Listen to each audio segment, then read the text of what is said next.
The views and opinions of the hosts and guests are their own and do not necessarily reflect the views of the management and staff of Guardian Radio.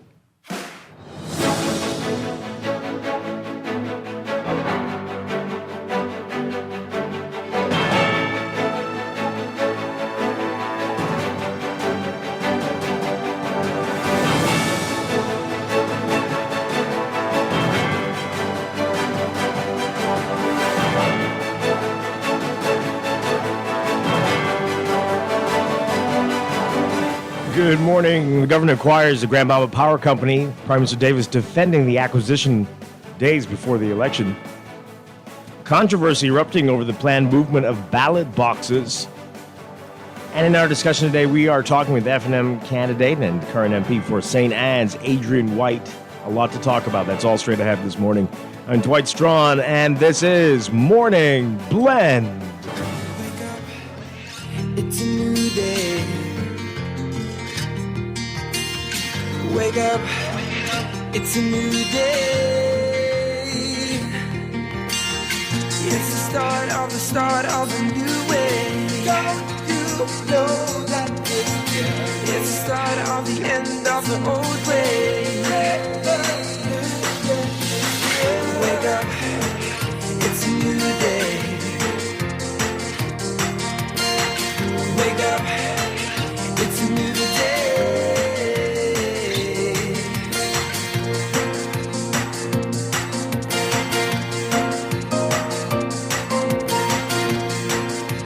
Good morning again, Bahamas. It is Wednesday, May 6th, 2026. This is Morning Blend on Guardian Radio 96.9. Again, I'm Dwight Strachan. In a moment, Chester Robards will be joining us. That's all straight ahead. But first, it's time for the overnight, the latest breaking news from while we're sleeping, and the top national and international headlines this morning.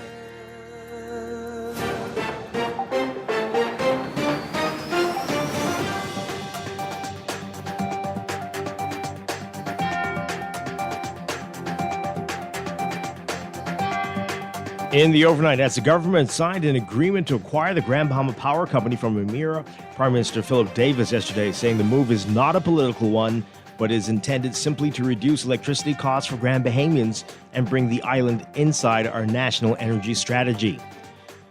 Prime Minister saying yesterday during the ceremonial signing that this was going to bring down the cost of living in Grand Bahama and make businesses more competitive.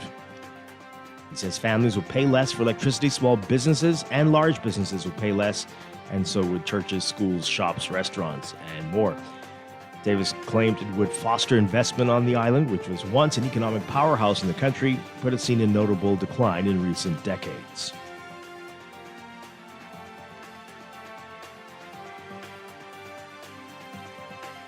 So in March 2026, Parliament approved two resolutions to guarantee $280 million in borrowing to assume control over GBPC.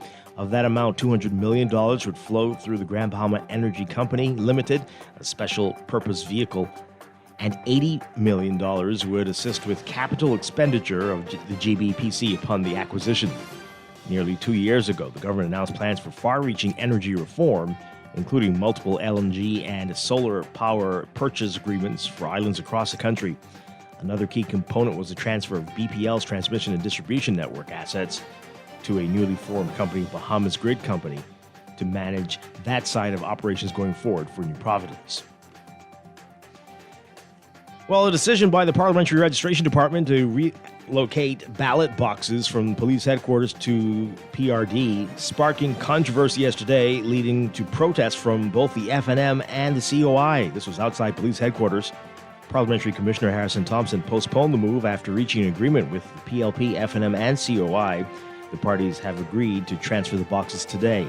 Officials say the PRD is required to transport the boxes to the Family Islands ahead of the planned May 12th general election. However, observers said the process was not properly communicated to the political parties.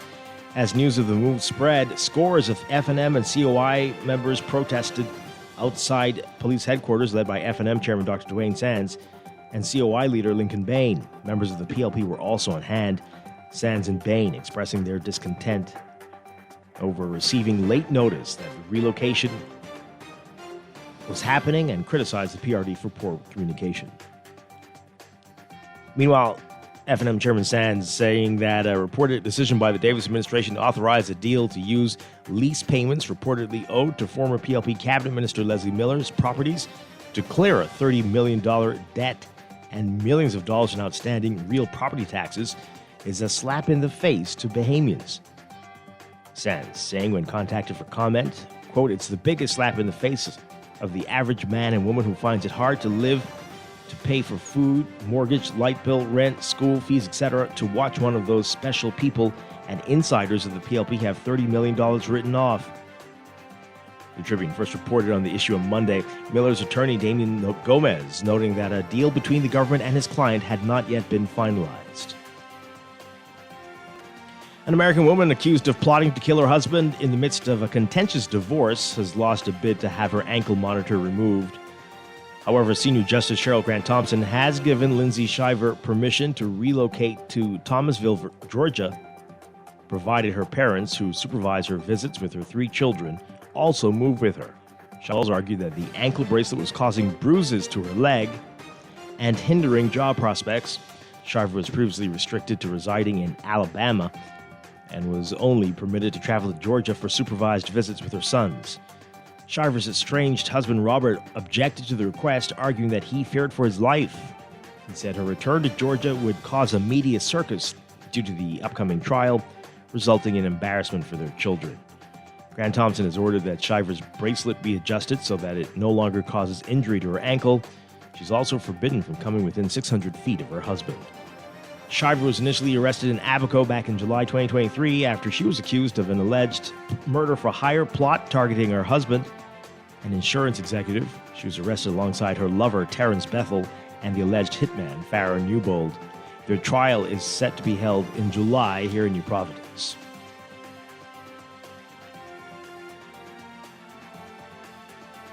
Overseas, U.S. President Donald Trump saying that he was pausing the U.S. effort to guide stranded vessels out of the Strait of Hormuz to allow time for a deal to end the Iran war, but that the American forces' blockade of Iranian ports would remain in place.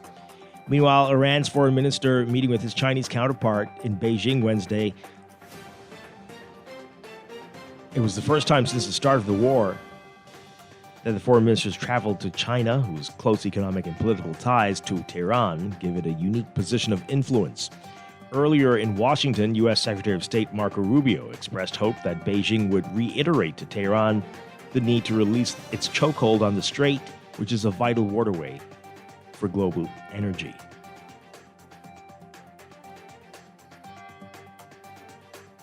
Russia fired dozens of drones at Ukraine in nighttime attacks, disregarding a unilateral ceasefire announced by Kyiv that began at midnight. The Russian Defense Ministry claimed that Ukraine hadn't abided by its own ceasefire, saying that air defenses shot down 53 Ukrainian drones over Russian territories, including the illegally annexed Crimean Peninsula and the Black Sea between Tuesday evening and dawn on Wednesday. 5 people were killed by a Ukrainian drone strike in Crimea, according to Russian-installed governor Sergei Askanov. He reported the casualties just after midnight, but posted about the attack itself more than 90 minutes earlier.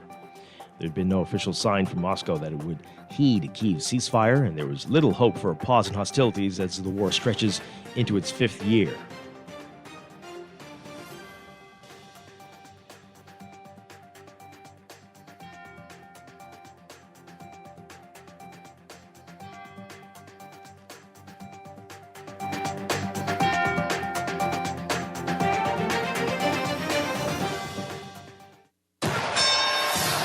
This is Sports Update.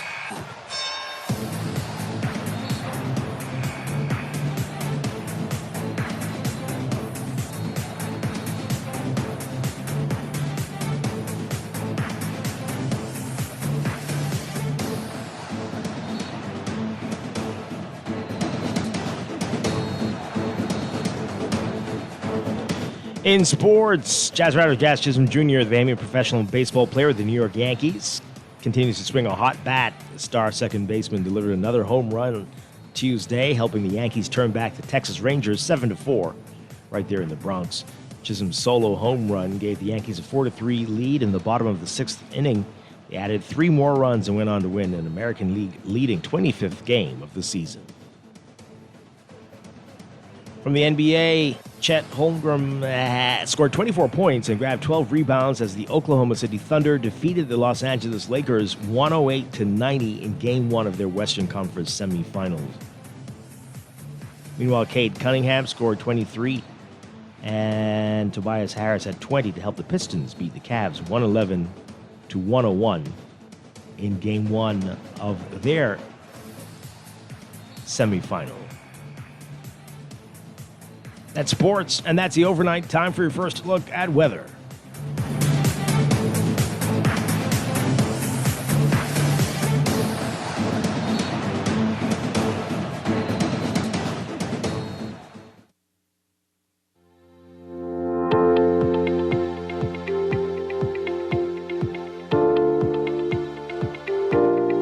Your first look at weather brought to you by Star General.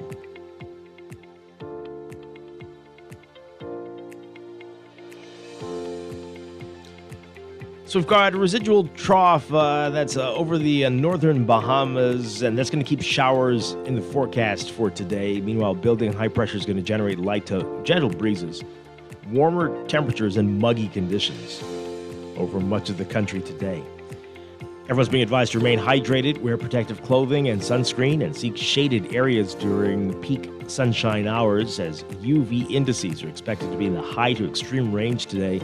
Heat indices reaching into the upper 90s, possibly even the triple digits. So for today, the northernmost islands, and actually the whole northern islands, the entire northern half of the country, looking at partly to mostly sunny conditions today, becoming mostly fair tonight. A 10 to 20% chance of showers. Winds easterly and east-northeast to east-southeast at 10 knots or less during the day, becoming light and variable at times for the extreme northern islands. Southeast to south at less than 10 knots for the rest of the northwest Bahamas. The central islands today looking at a mix of sun and clouds, becoming partly cloudy tonight with a 10 to 20% chance of showers. Winds southeasterly at 10 knots or less. And the southeast Bahamas seeing partly to mostly sunny conditions today, becoming mostly fair tonight with a 10 to 20% chance of showers. Winds east to southeast at 10 knots or less. Temperatures today, it's going to be a hot one. Highs around 90 Fahrenheit, even 91 for the southeast Bahamas. That's about 32, 33 Celsius. Overnight lows tonight getting down to the low to mid-70s for most areas. About 24, 25 Celsius. That's your first look at weather this morning. We'll have your extended outlook coming up for the rest of your work week in just a bit. This weather check brought to you by Star General Insurance Made Simple.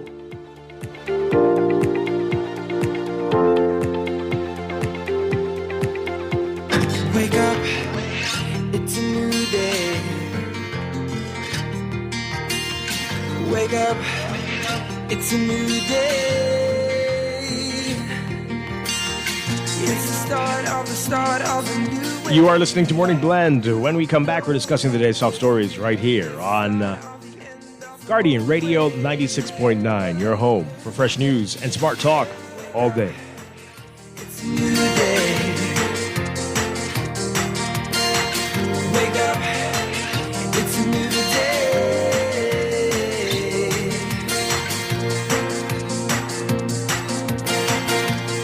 Try to rest, roll with the best. For all your printing needs, there ain't no one better, no. For posters and banners, magazines and flyers. For window decals, greeting cards and newsletters. No job too big and there's no job too small. You name it, we can print it, just give us a call. Let Print Masters bring your masterpiece to life. Located in the Nassau Guardian Building, telephone 302-2361. Tired of banks forcing you to use technology to bank the way they want you to? Your convenience is important.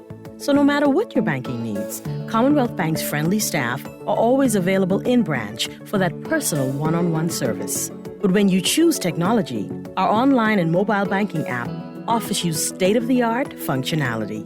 The choice is yours. Commonwealth Bank. Bank the way you want.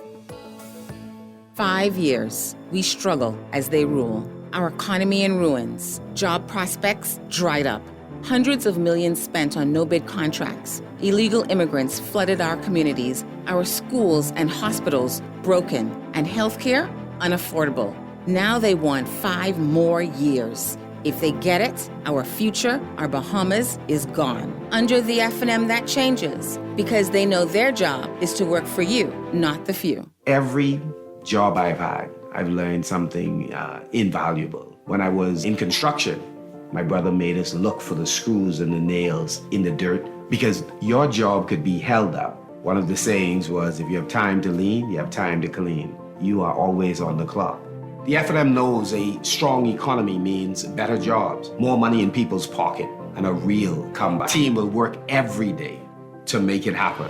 This message was paid for and authorized by the Free National Movement. At CFAL, we understand that a secure future is the greatest gift you can give your employees. That's why our tailor-made group pension solutions are designed for both large and small companies. With CFAL, you can provide the retirement you and your employees deserve, ensuring peace of mind and financial stability for years to come.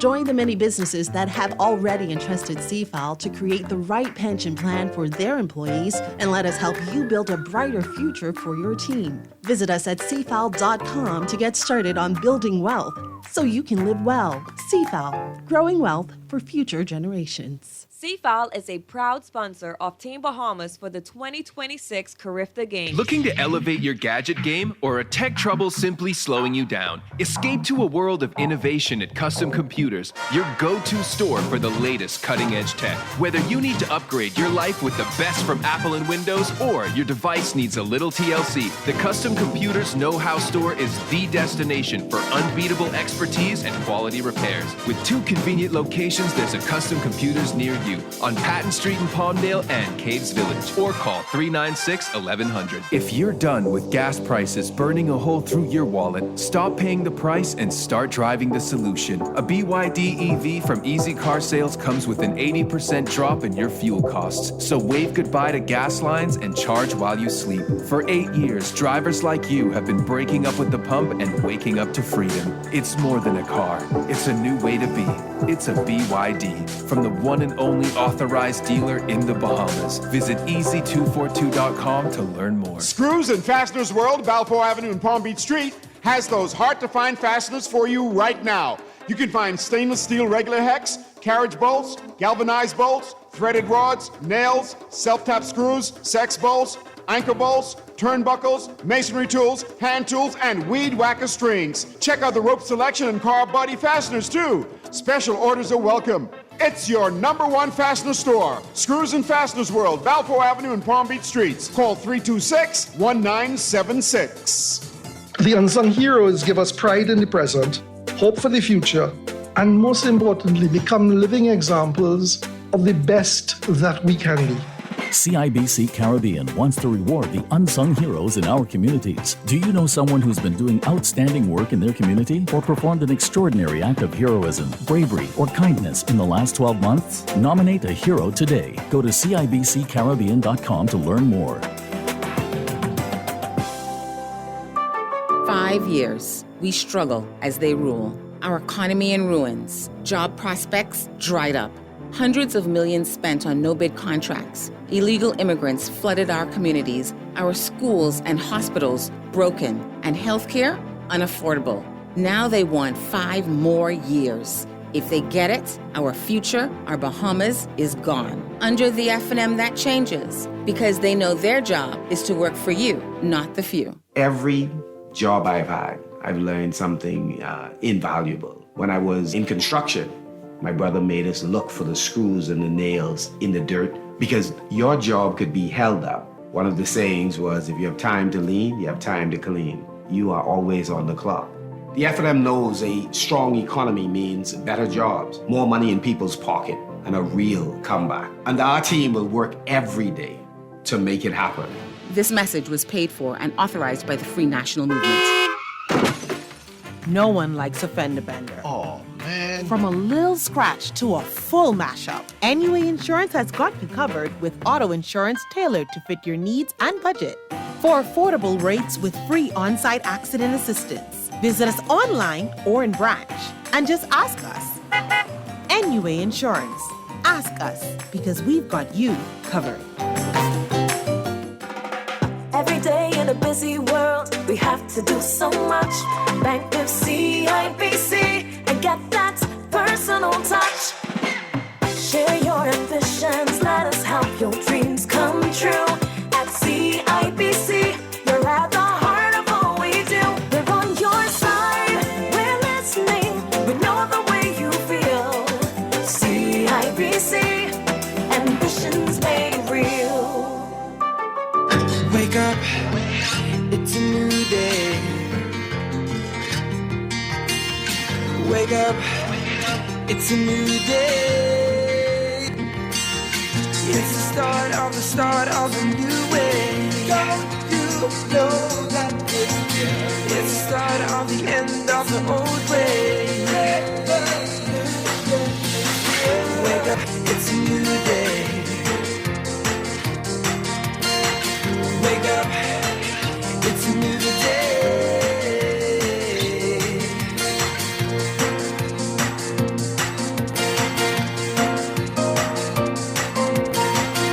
We are back with Morning Blend on Guardian Radio 96.9. We are streaming live on GuardianTalkRadio.com and on the Guardian Radio app for smart devices. We're also on your televisions on Cable Bahamas Channel 969 and BTC Flow Channel 612. You can tweet us at MorningBlend969 or Facebook.com/MorningBlend969. Text us 422-4796. Standard text rates apply. Once again, I'm Dwight Strachan. Joining me now, Chester Robards. Chester Robards, good morning. Good morning. Great to have you with us, as always. Glad to be here. And we've got a lot going on, as we are just under a week now from the general election. Yep. And all eyes on everything to do with the election. And every day is some interesting development. But we're also going to be talking with F&M candidate and current MP for St. Anne's, Adrian White. And tomorrow... not sure who's gonna be here, but a PLP candidate's gonna be with us as well. All right, so that's all ahead, but let's get into what else is in the news.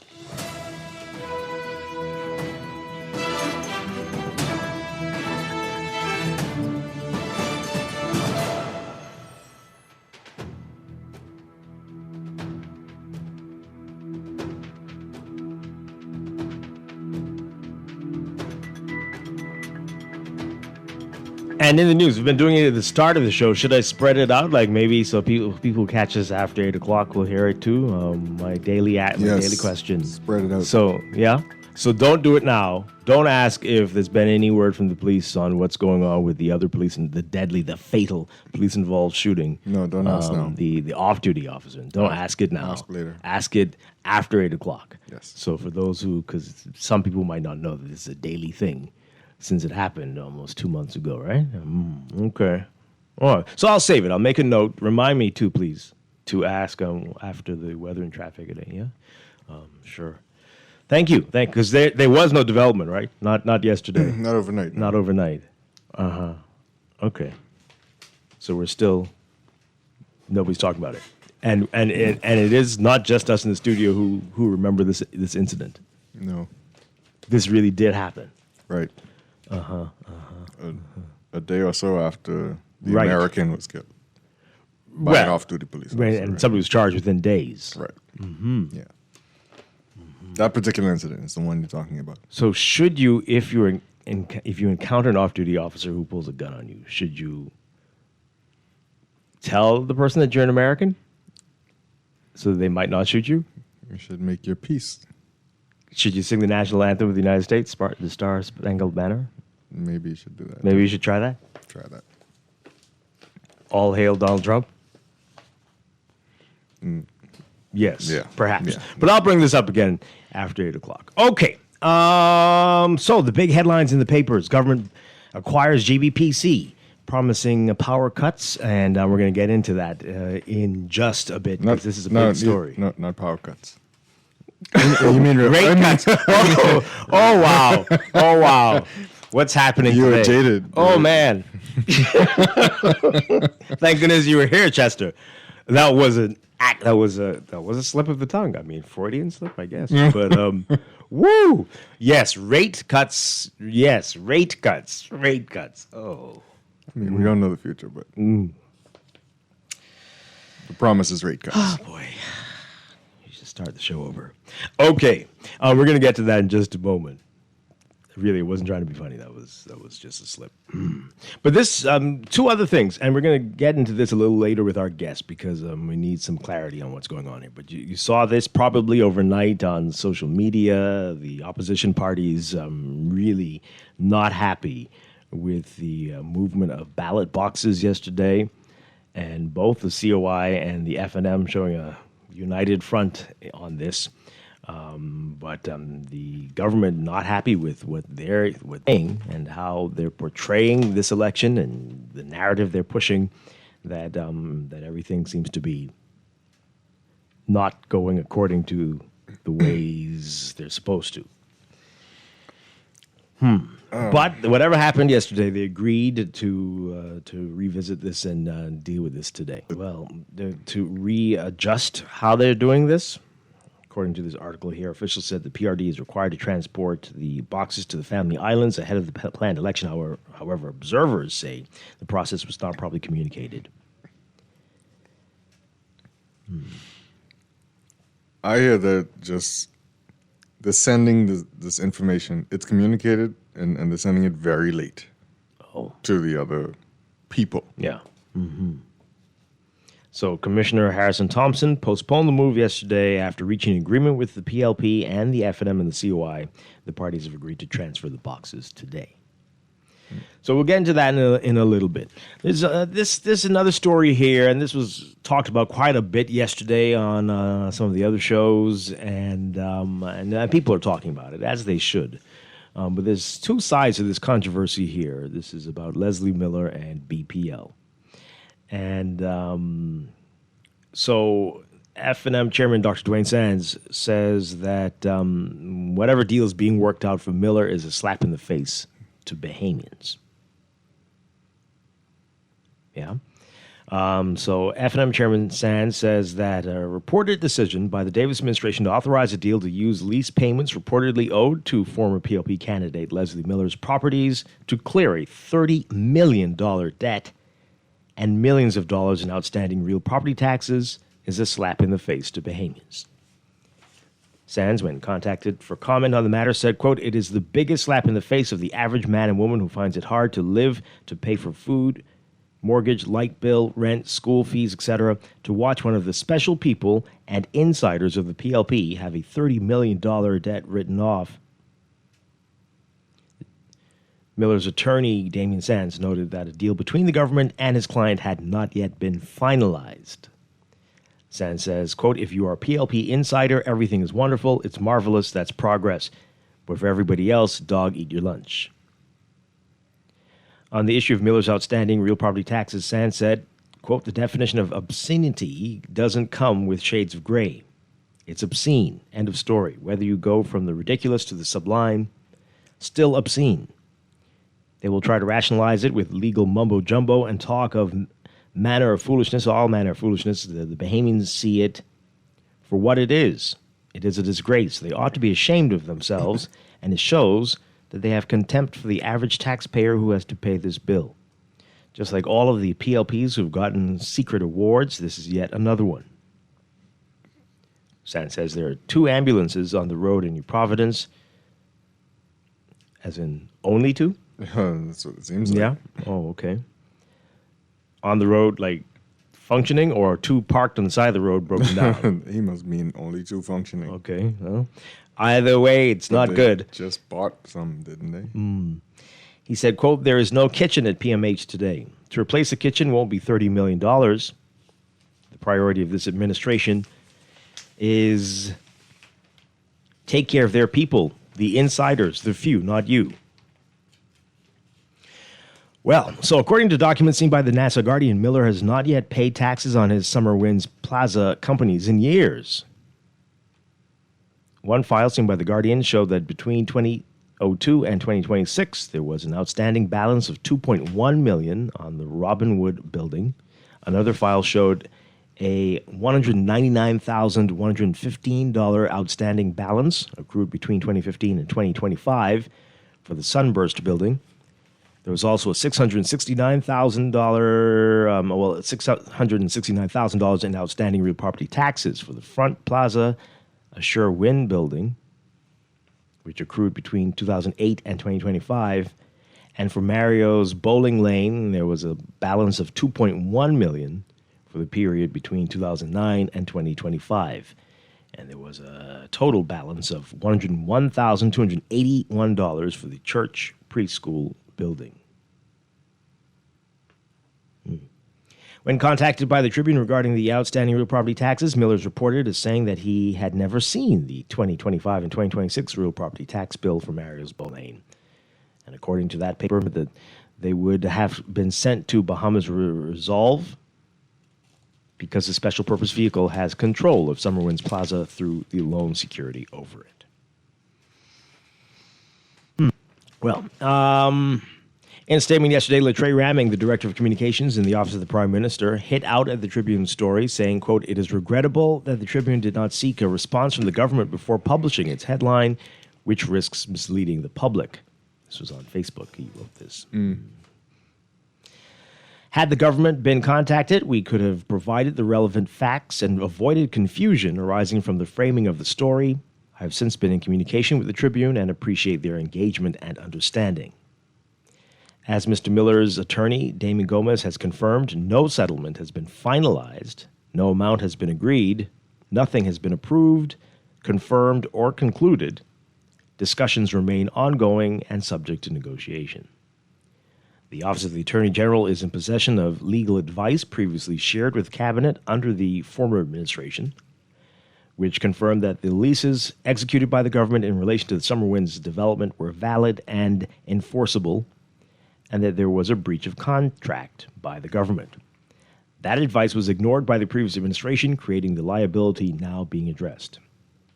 The government will be guided by the law, the facts, and the public interest.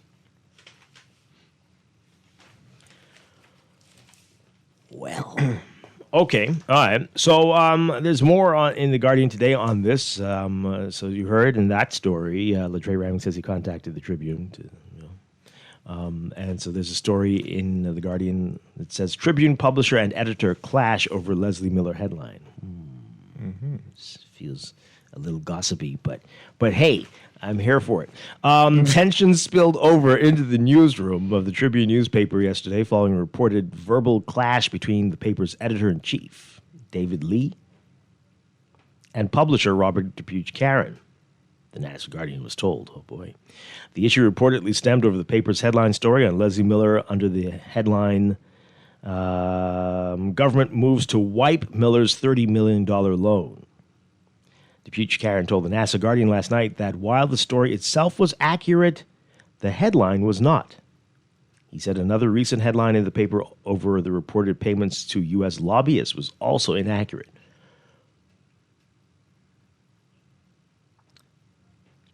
He's saying this to The Guardian, that a number of their headlines recently have been inaccurate. Oh, my. Well, that's interesting. Boy, what's going on over there? Okay. Although there was speculation that Lee was fired after yesterday's argument, whoa, what's going on here? Depuch-Karen said this was not true. Speculation. Okay, saying, quote, he was not fired. He was asked to respond to claims that the PLP has asked him to soften the Tribune's election coverage of the party. Depuch-Karen strongly denied the assertion. Interesting. Well, this is, yes, Robert Karen saying this. He said, quote, secondly, the PLP, no one has ever called to ask me to soften any coverage, and nor would they.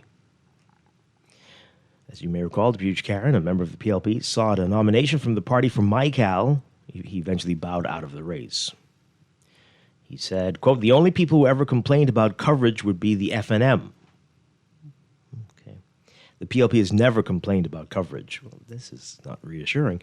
As a matter of fact, you know the Tribune has broken the stories about the moorings. I honor the legacy of being the voice to those who have no voice, and I continue to do that to the best of my abilities. Okay, so this is taking an interesting turn. But okay, so everybody's on edge, and everybody's paying attention to all these things, except for when people ask about what happened to police-involved shootings. They don't respond to that. But everything else, everybody's quick to issue a statement on. Yep. It's fascinating. Well, maybe because that shooting involved perhaps a regular person, and all these other things are involving big-time people. What's a regular person?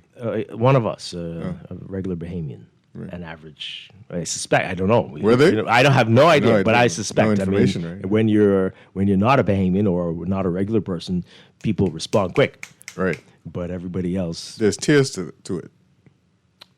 There are tears to it. Oh, I thought you said tears, like eyes coming out. I mean, there might be as well. Yes. Right, yeah. There's a hierarchy to who they deal with. Sure. Yeah. Well, good to know. We've always been a land for the rich and the pirates. Absolutely. And it's good to know that one thing is consistent. Let's hear from you on all of this, though. 323-6232. 325-4316. 254259. Call us toll free 242-300-5720. Tweet us, Facebook us, text us 422-4796. Yes, sir. I don't. Just looking at the headline that Robert Depuch Karen is saying was inaccurate. Government moves to wipe Miller's $30 million loan. Right. It's not inaccurate. I don't think it is. It's not. They are looking at it. They haven't finalized it. You're taking a move. You're making steps. Right. Yeah. It's What's the issue? It's not. It is totally accurate. Yeah, it didn't say wiped it. And to the story's point. Yeah. It doesn't say they got rid of it. Well, anyway, who are we to defend the Tribune? Well, I guess. But yeah, I don't. Anyway, let's take this call. Good morning, caller. You're live on the air. Yes, sir. Good morning. Hi. Yes, sir. My question, right, would be whether or not, or what kind of collateral was put up for this $30 million loan, whether this facility that the government has rented was paid for by this loan. You know what I'm saying? I would think that the bank would own it or have the right to sell it to recuperate, and possibly would be a profit, some sort of profit, for the Bank of the Bahamas. That should be the question for me, for all Bahamians. Why is the government trying to make some special arrangement for anybody? When poor people lose their homes, on the mortgage and other things, you know what I'm saying? So that's the question I would love to ask, or be asked, you know what I'm saying? Thank you much. Well, I'm pretty sure Leslie Miller settled the whole Bank of the Bahamas issue. That was another story for another year. Yeah, well, okay. Not entirely sure what... Continue to call in, though. 323-6232, 325-4316, 325-4259. Call us toll free, 242-300-5720. All right, and we're getting a lot of your text messages. Let's get to these. We'll get to the power company deal in just a moment. This person says here, why would the PLP call buying the power company Freeport Progress? I don't see it yet. Again, we'll get to that in a bit. All right. Well, they say they're going to help to bring down the costs, and that would be progress for those people who live there. Bills will go absolutely. down. Absolutely. Well, in a sense, their bills will go down. They're still taxpayers. Sure, and like the New Providence residents' bills have gone down like that. Okay. What was your bill last month, by the way? I don't remember. Was it below average, higher than average? It was average. Yeah. Mine was a little higher than average. I think I know why, but we'll see. We'll see this one. We've started to use AC now, so right. Yeah, it's been a little warm. Yeah. So maybe I might cry. So the period of the heat is getting longer. Yeah. Which means this is not going to be good for the pocketbook. Yes. This texter says here, I'm no fan of Miller. However, I'm quite aware that the government has been renting a few of his buildings. Everyone's aware. If I'm not mistaken, it's been under both administrations. Yes, it's been a while. Is this figure the amount over the years? That's kind of what's being suggested. Yes. Yeah. Mm-hmm. Getting personal now. Leslie Miller's always on a popular talk show. Is it popular? Singing for his supper. So leave him alone. He earns whatever his convoluted situation has presented, I guess. And from 2002, so successive governments obviously allowed the bills to accumulate, LOL, at silly season. I thought once you owe money to Inland Revenue, you can't do business with the government. So how was Miller able to rent a building to them? Inland Revenue is a fairly new entity. In the sense of... Did you not hear what Dwayne Sand said? There's special people. There's special people who are apparently. But in all fairness, nobody was paying Inland Revenue until this government made people pay. I don't know if that's accurate. You're right. They're doing better collections now. That's exactly what I'm saying. Because people were paying last. You understand what I'm saying? Nobody was really paying. Chester. Nobody was really paying. I don't know if that's an accurate statement. Did you hear the amount of real property tax that was due to the government? They're doing better now. There's more compliance now. Exactly. Okay. That's exactly what I'm saying. All right. This Leslie Miller issue is the last straw for me as a voter. Oh, really? I get no relief from high prices, but the government gets to give Miller a bly. Well, not yet. They are in talks. But that's the last straw? Okay. What mumbo jumbo is Ramming saying now? What is different about him saying the agreement isn't finalized and the Tribune printing the agreement isn't finalized? Saying it and printing it are two different things, I guess. Or is he just trying to hypnotize and razzle dazzle his supporters who don't read and to believe the Tribune said something different? I think your headline today is inaccurate also. The government yesterday headline said they're signing with the Bahamas Power Company as a ceremonial signing. That means nothing was binding, and it was, again, only agreeing to go forward with the sale. So apologize for the error. We'll apologize when it doesn't happen. Well, we'll say no, they did it again when it didn't happen. And no oops, because... Okay. Written off, or are they putting the rent payments they owe to him against his debt rather than paying it to Miller? The headline may be inaccurate if it is not actually a write-off. Can a government do that? It says wipe. Wipe could mean all kinds of things. Yeah.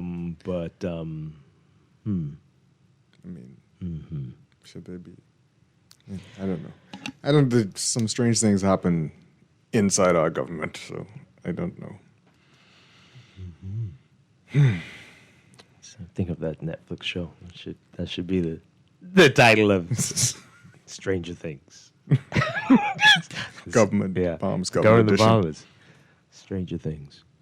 My bill has been rising every month, and I wasn't on the island for a few weeks last month. Well, your guests have been having some fun, perhaps. The PLPs do look out for their families, lovers, and friends. Let's vote them out. Okay. The people in power. That's a text. Yeah, I'm just saying. It's more than them, but the people in power look out for. I think that's more accurate. Although people will say, that some other ones don't do it as much. Right. I mean, that might be a little true. Some a little more than others. I don't know. Some a little more. So which part? They don't help as much, or they only help fewer people? Maybe you get the difference there? Correct. Fewer people, but are they helping them to a degree that would be shocking to, a magnitude that would be astounding? Well, yeah. Or is it just limited help for a few? limited help for a few. I think. Well, yeah, you sure? Well, it was the Okay. rest of their supporters. Well, we'll never know. We only know Flush already. when an opposition, when the new party comes in, and then they expose all the things the other ones did before. Exactly. Yeah. That's the only time we know, and it's always shocking. Back and forth. Yes, y'all really do watch that show. Okay, everyone's saying he was on last night. This person says here, I have seen it with both the opposition. What? Okay, the only progress I've seen is with both opposition parties joining forces yesterday to rid the country of the current administration. Is that what they did? Dwayne Sand saying Leslie Miller's bill is a slap to poor people, like him allowing a rich woman to come into the country to bury her dog during COVID wasn't a slap in the face to poor people being locked up for getting water from the pump. Okay. Okay, so I guess he knows what a slap to the face is. Mm-hmm. So he can, speak about them. He who's done it can identify it. Caller, good morning. You're on the air. Dwight, how you? Doing well. All right. Basically, one of the fundamental things I think is going to help. Can you turn on your radio, please? There's a lot of echoes. Sorry about that. Mm-hmm. Yeah, one of the fundamental things I think is going to happen with the power deal, hopefully in Freeport, is businesses, attracting businesses, investments, because the power bills in Freeport are like almost paying a mortgage, almost.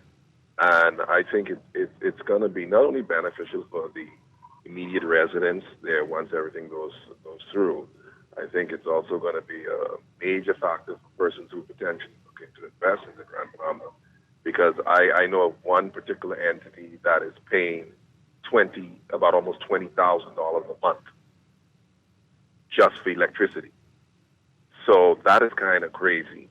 And I think one of the major factors that it's not revealed yet, but I think one of the major factors for the deal is also for the ability to attract new business, new investments into the Grand Bahama area. I know they mentioned yesterday or day before yesterday that the Xanadu Beach Hotel, which is there now, Hilton brand is supposed to be taking that over. So let's just hope everything goes according to plan. And as I said before, one of the major concerns was I know the investors coming in, they were looking at, cost effectiveness, and probably as it relates to, setting up shop. And if you're paying that kind of crazy stuff that is paid in Freeport, it's got to look better than that. Thank you. Thank you very much. We're going to get into that in quite a bit. We're always intrigued by the many promises that are coming out about Grand Bahama.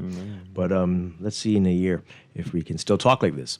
And the investors, it's going to be challenging for them to take advantage of all that if they still don't have a truly world-class airport. But yeah. The people in your province say that too, though. Like paying bills is like paying a mortgage. Right? And there's no context to a company paying $20,000. I mean, hotels probably pay more than that. So I need context when you say their bills. That might be on the low side. Exactly. But I hear you. We've got to try to find the positives in these things. Yeah. But some people are very, very jaded now after many broken promises. Mm-hmm. But let's take this call. Good morning. You're on the air. Good morning to you, Dwight. Hi. Just that story is the story on Leslie Miller is good investigative journalism where you need to do very little investigation if the information is in the public domain. Mm-hmm. What you have is a property that was taken over by Resolve. It was closed for a period of time prior to be rebooted. That keep happening. I remember this isn't just, it was transferred to Resolve as part of a debt that we borrowed against National Trust, I think, whatever, to take it over to Resolve or whatever. Now, sitting in Resolve, then a contract was made for the place to be refurbished. I think we paid rent and advanced refurbishment or something of that effect. Then we signed the contract to lease it from it while we were doing it. Resolve never received any payment during this period of time, from the time it was taken or from the time it was due before it was moved into Resolve, and payments being made. It's like bent over backwards to accommodate this property, while in the meantime there's other individuals that was facing very similar circumstances that was not afforded the same courtesy. Mm-hmm. So in essence, Terry Christie, even though you may go back from 2002, this came to light during the second term of Terry Christie when he sought to have this arrangement to cover and recover this by renting. The argument then at the time was, were we getting value for money inside of the contract basis? And this is simply a political patronage or whatever you want to call it. Dress it up however you want, but you could argue, oh, the FNM knew in the last administration, yes. But the poison pill was already signed into the agreement that you would look and say, yeah, it is forced down our throat. We have to swallow it and whatever else. But we must look at the context of how we got here to covering CYA somebody else. But let me move the thing quickly to Grand Bahama, so I don't have to call back. The power company has spoken to Grand Bahama imperiously as well as other individuals. And their advice said that unless Grand Bahama has an economy of scale, they could never produce what is necessary, got the rate down to what it is. That economy of scale requires an additional 60,000 individuals to move to Grand Bahama. Wow. So the question then becomes that, if you could do magic here in Grand Bahama, where we are. So when you look at even for the 1/3 of the electricity bill, it's going to be cut. We would like to see the numbers. This is what I call very high on theatrics, feelings, emotions, but very lacking in information in the same stance that the Progressive Liberal Party is very good at. Remember, the same thing for the hotel, for the individual. The Hilton is not for Xanadu. That's another promise made to us.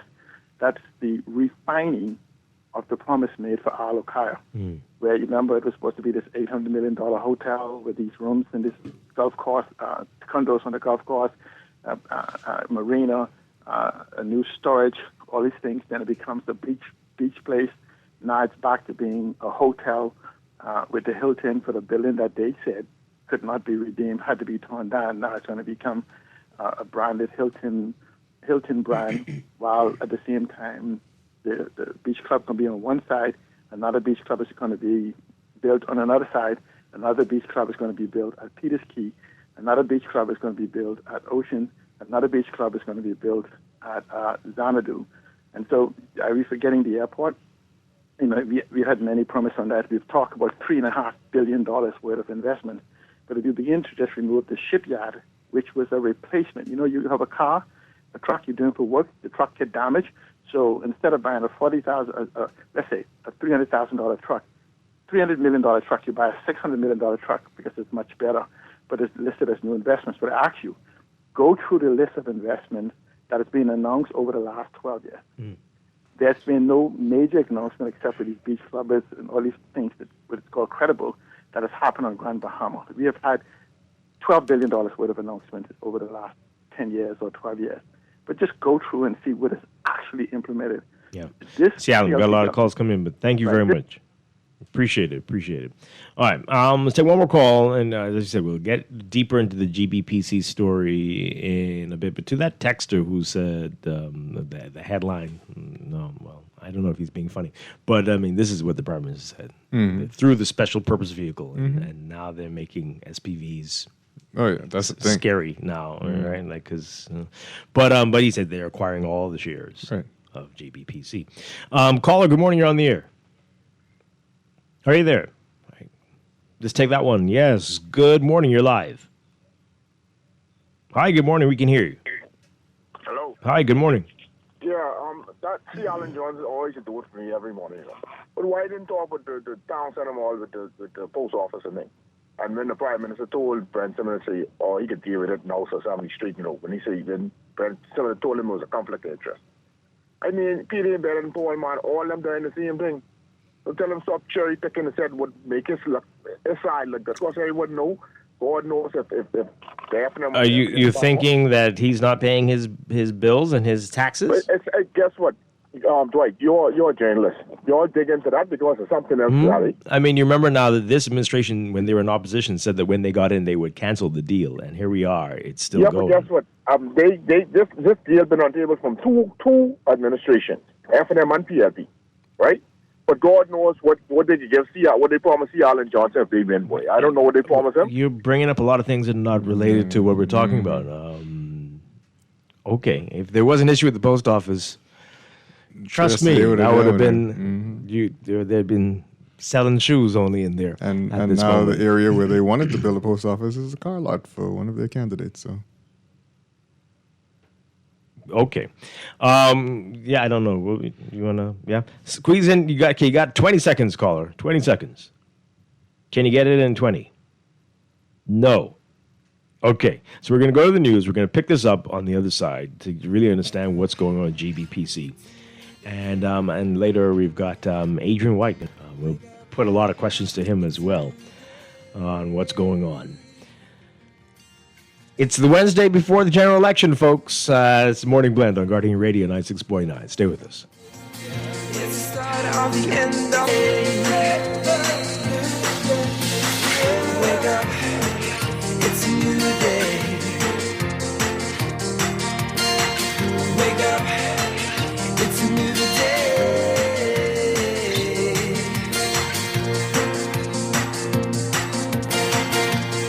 This is Guardian Radio 96.9 FM, streaming on GuardianTalkRadio.com and the Guardian Radio app, Nassau, Bahamas.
Welcome back to Morning Blend on Guardian Radio 96.9, streaming live on GuardianTalkRadio.com and on the Guardian Radio app on your smart devices. We're also on your televisions on Cable Bahamas Channel 969 and BTC Flow Channel 612. You can tweet us at Morning Blend 969 or Facebook.com/MorningBlend969. Text us 422-4796, standard text rate supply. And now at 8:25, it's time for another check of your weather for today, brought to you by Colina. Visit Colina's new Southwest Plaza location today. And walk-in Carmichael location is now in the Southwest Plaza, open Monday to Friday, 9 a.m. to 5 p.m. Colina, see you soon at Southwest Plaza. So here's what's happening weather-wise. We've got a residual trough over the northwest Bahamas, and that's going to keep shower chances in the forecast for today. Meanwhile, high pressure will generate light to gentle breezes, warmer temperatures, and muggy conditions over most of the country. The high pressure is going to remain the dominant weather feature through to early next week, supporting mostly stable and muggy conditions. Very warm temperatures and light winds. Expect triple-digit heat indices beginning Friday as we enter the heart of the hot season right here in the Bahamas. Showers and thunderstorms associated with another late-season cold front may enter the northern Bahamas by Election Day. Next week, Tuesday. Oh, boy. So today we've got the heat indices approaching the triple digits. Definitely the upper 90s. And the UV indices expected to be in the high to extreme range. You're being advised to seek shaded areas during peak sunshine hours today and stay hydrated. Your forecast for the northern half of the country, partly to mostly sunny, becoming mostly fair tonight with a 10 to 20% chance of showers. For the Central Islands, a mix of sun and clouds today, turning partly cloudy tonight, and partly to mostly sunny today, becoming mostly fair tonight for the Southeast Bahamas. High temperatures getting up to around 90 Fahrenheit, 91 even for the Southeast Bahamas. Overnight lows tonight in the low to mid 70s for most areas. In your extended outlook for tomorrow, Thursday, partly sunny to sunny during the day, fair at night. And look for a mix of sun and clouds by Friday. And that should hold into Saturday and Sunday. Partly cloudy for the northern islands, a mix of sun and clouds for most of the country. Partly sunny to sunny for the Southeast Bahamas. Slightly elevated chances for rain in the central and Southeast Bahamas come Friday. And elevated chances by the time the start of the work week begins. And so we said front could approach the islands by Tuesday, Election Day, and look for an elevated chance for rain in the extreme northern islands by Election Day. That's your morning blend weather check brought to you by Sherwin-Williams. If you're looking to paint, your local Sherwin-Williams store has top quality paints, expert advice, and everyday discounts to help you save only at Sherwin-Williams.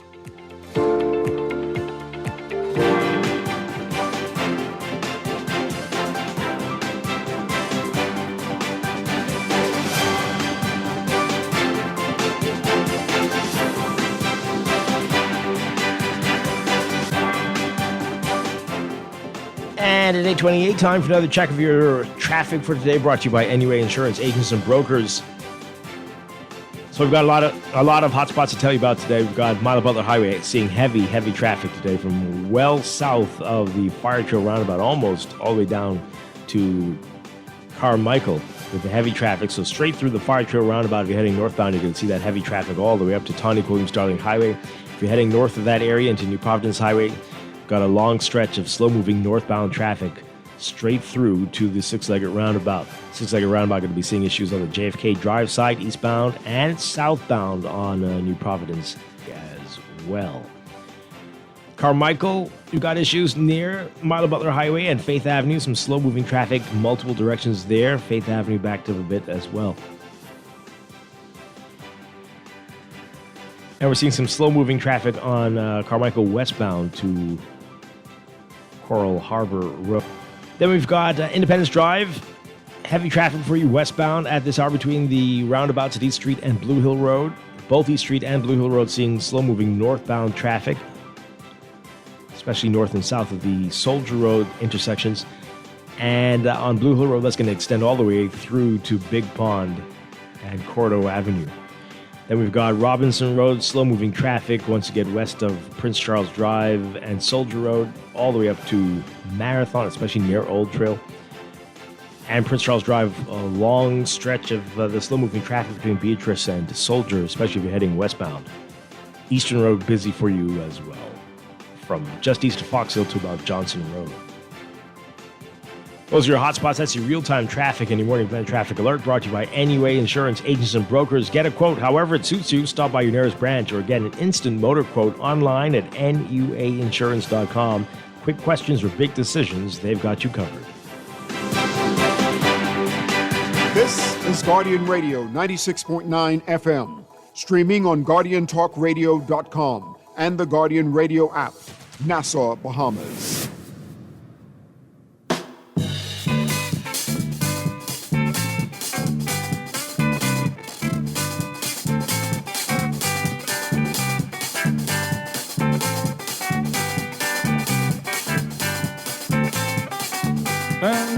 Livingston, Josiah the JP. Hey, mine, Livingston, Josiah the JP.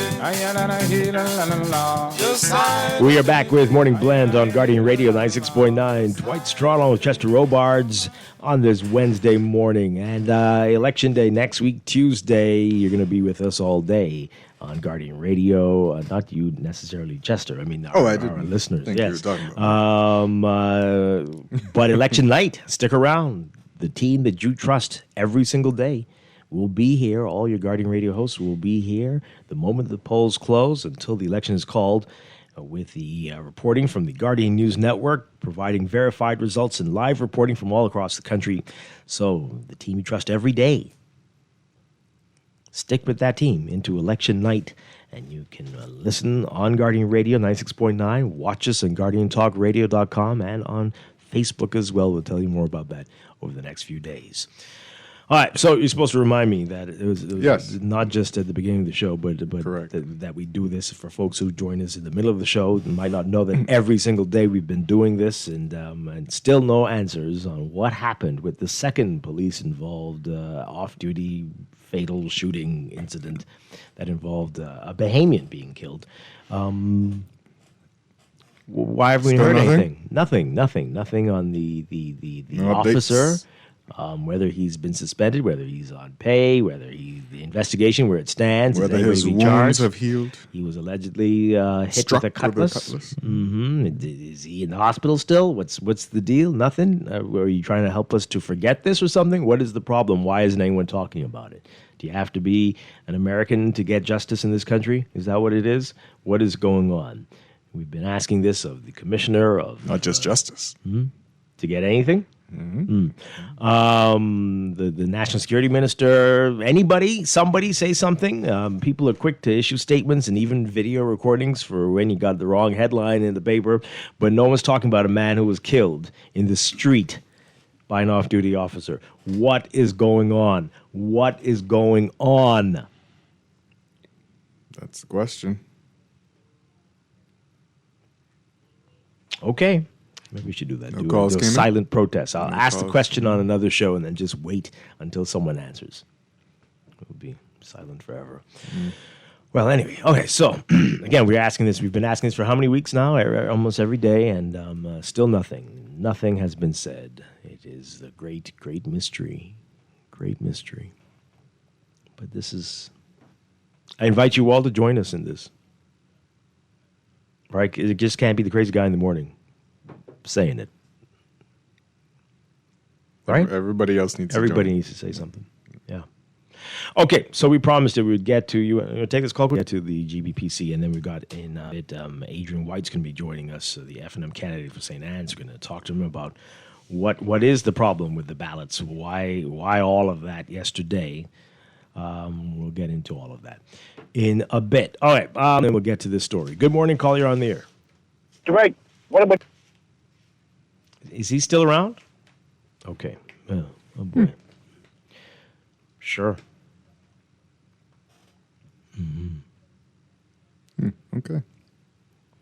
So the headline, government acquires GBPC. Prime Minister defending the acquisition of the power company days before the election.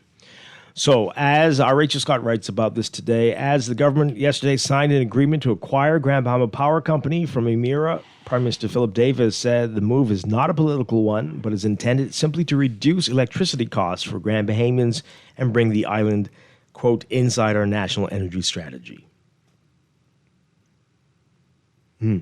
He said, quote, it's going to bring down the cost of living in Grand Bahama and make businesses here more competitive because families will pay less for electricity.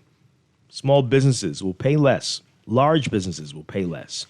Churches, schools, shops, restaurants, hotels, manufacturers, offices, and community organizations across Grand Bahama, they will feel the difference. This is at the ceremonial signing yesterday.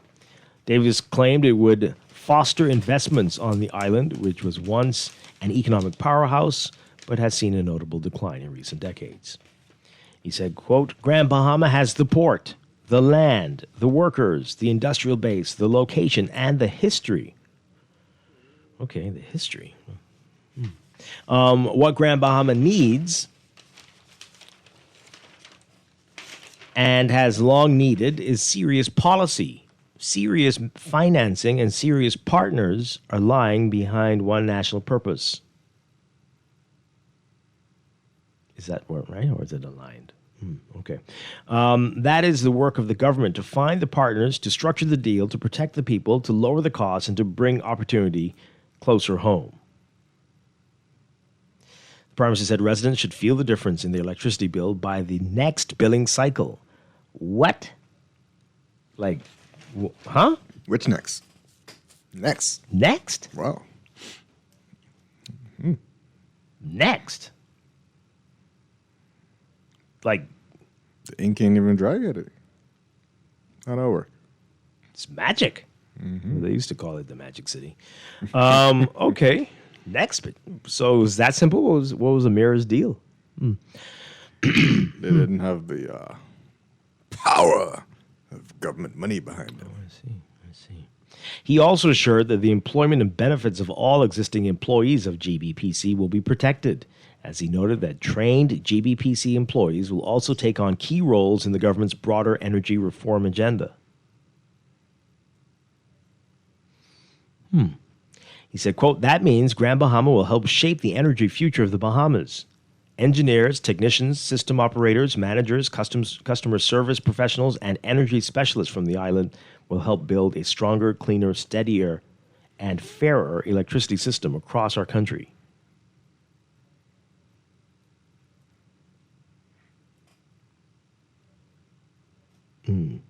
Okay. All right. In March 2026, Parliament approved 2 resolutions to guarantee $280 million in borrowing to assume control over GBPC. Of that amount, $200 million would flow through Grand Bahama Energy Company Limited, a special purpose vehicle, and $80 million would assist with the capital expenditure of the GBPC upon the acquisition. Nearly 2 years ago, the government announced plans for far-reaching energy reform, including multiple LNG and solar power purchase agreements for the country. So David said yesterday that that this represents a step towards a better future for Grand Bahama. He thanked Emira, the GBPC's parent company, for bearing this burden for the last almost 6 years. Saying, quote, providing electricity to islands like Grand Bahama in particular, and generally in an archipelago, is not an easy task. It's complex. And despite the high electricity bills that you may have been paying here, it didn't go to the bottom line of Emira. Was it trying to bear a burden? The publicly traded company? Charity work. Huh. Did you know they were like a nonprofit? I didn't realize the people who bought shares in Emira who were trying to bear burdens for Grand Bahama. We're trying here. Very interesting. People. Okay. Thought they were trying to make a profit. Well, this is probably why they're eager to sell. In fact, the burden they bore is ordinarily carried by a government as opposed to a private company. And that is one of the things that inspired us to step in to take over and to buy and to acquire the company. So I really, truly, from the bottom of my heart, wish to thank you, and you can convey that to your board members for me.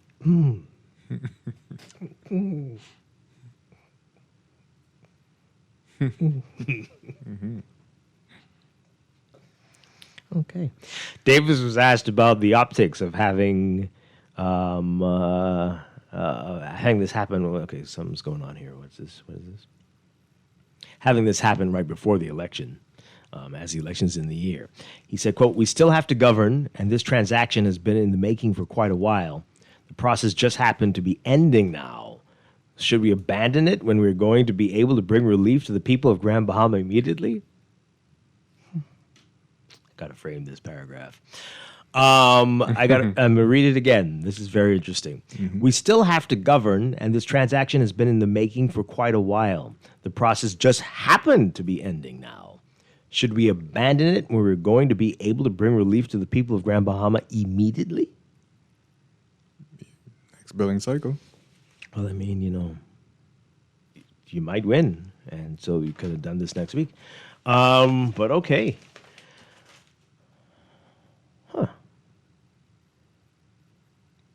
Very good. Let's get your reaction to that, folks.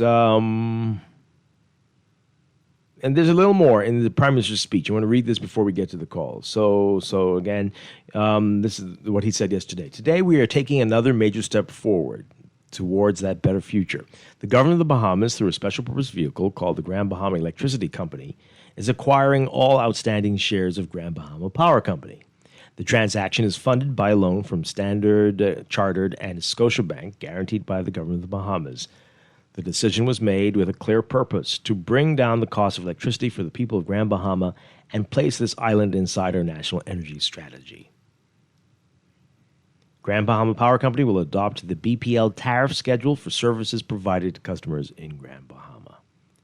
This is going to bring down the cost of living in Grand Bahama and make businesses here more competitive. So, investors will understand that Grand Bahama has a more favorable investment climate. And to the workers of GBPC, we believe you are ready for a new energy era. You know the system, you know the grid, you know the customers, you know what it takes to keep power flowing through good days and difficult ones. Your experience belongs in the next stage of national reform. In the coming months, trained employees of Grand Bahama Power Company will take up key roles in the government's wider energy reform agenda. Do they know? Do they know this? Did they know this before? Or did they find out yesterday too? That means Grand Bahama will help shape the energy future of the Bahamas. Okay.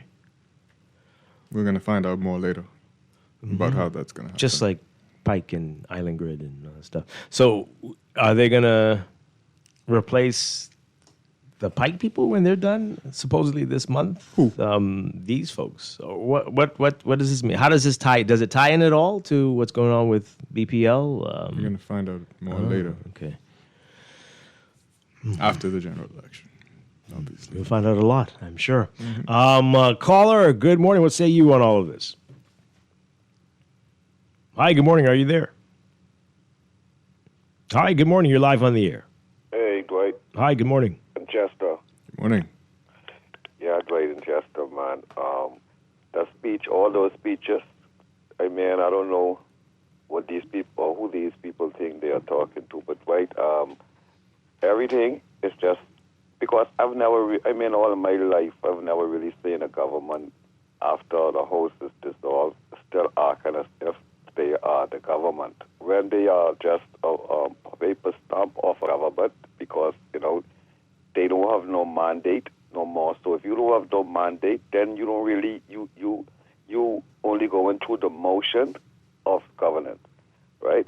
You ain't really actually governing, but we see these people tended to be actually governing a nation what they don't even have no mandate no more to do. So you don't have any faith that this could help the people of Grand Bahama? This could bring down the... Dwight, I ain't delusional, and I ain't never letting these parties them ever keep me in that delusional state. In order for you to do that, Dwight, you have to have some type of form of track record, the word we'd like to use, right? So what is the track record of this government in doing what they are now suggesting 6 days before a general election? What is the track record? Ain't done. So they only playing on the emotions of the Bahamian people because that's what they are excellent of doing, right? We don't have no history or no place we could identify where we saw these governments was interested in governing before it's time for them to be fired. When you get hired, it's the time for you to work diligently, right? But not when you don't even have no more mandate and you are trying to convince people that your mandate is still intact, and every day we hearing these things coming out with this property and this and no. That's crap, man, because at the end of the day, your mandate has already ceased. And what you are doing now, you are trying to play on the emotions of the Bahamian people and the intelligence of the Bahamian people, and they can pay for it. Because you can't be you got to be with your cotton picking mind as a member of parliament or somebody prescribing, or even in this case this government, to still believe that they are talking to their base when they talk. because only their base is not going to question nothing what they say. But you can't come to the Bahamian people as if you are talking to your base, because all of us ain't on your run. So we can see things as it is supposed to be, and not what you're trying to get us to convince that that's what's happening, Dwight. They got to stop, man. All right, thanks a lot. Well, I mean, again, everyone's, not everyone, a lot of people are skeptical. We've heard so many wonderful promises before, and then later we find out it wasn't quite that. You misunderstood. You can't read. Why don't you read? That wasn't what we said. Why would there be cause for skepticism in this deal?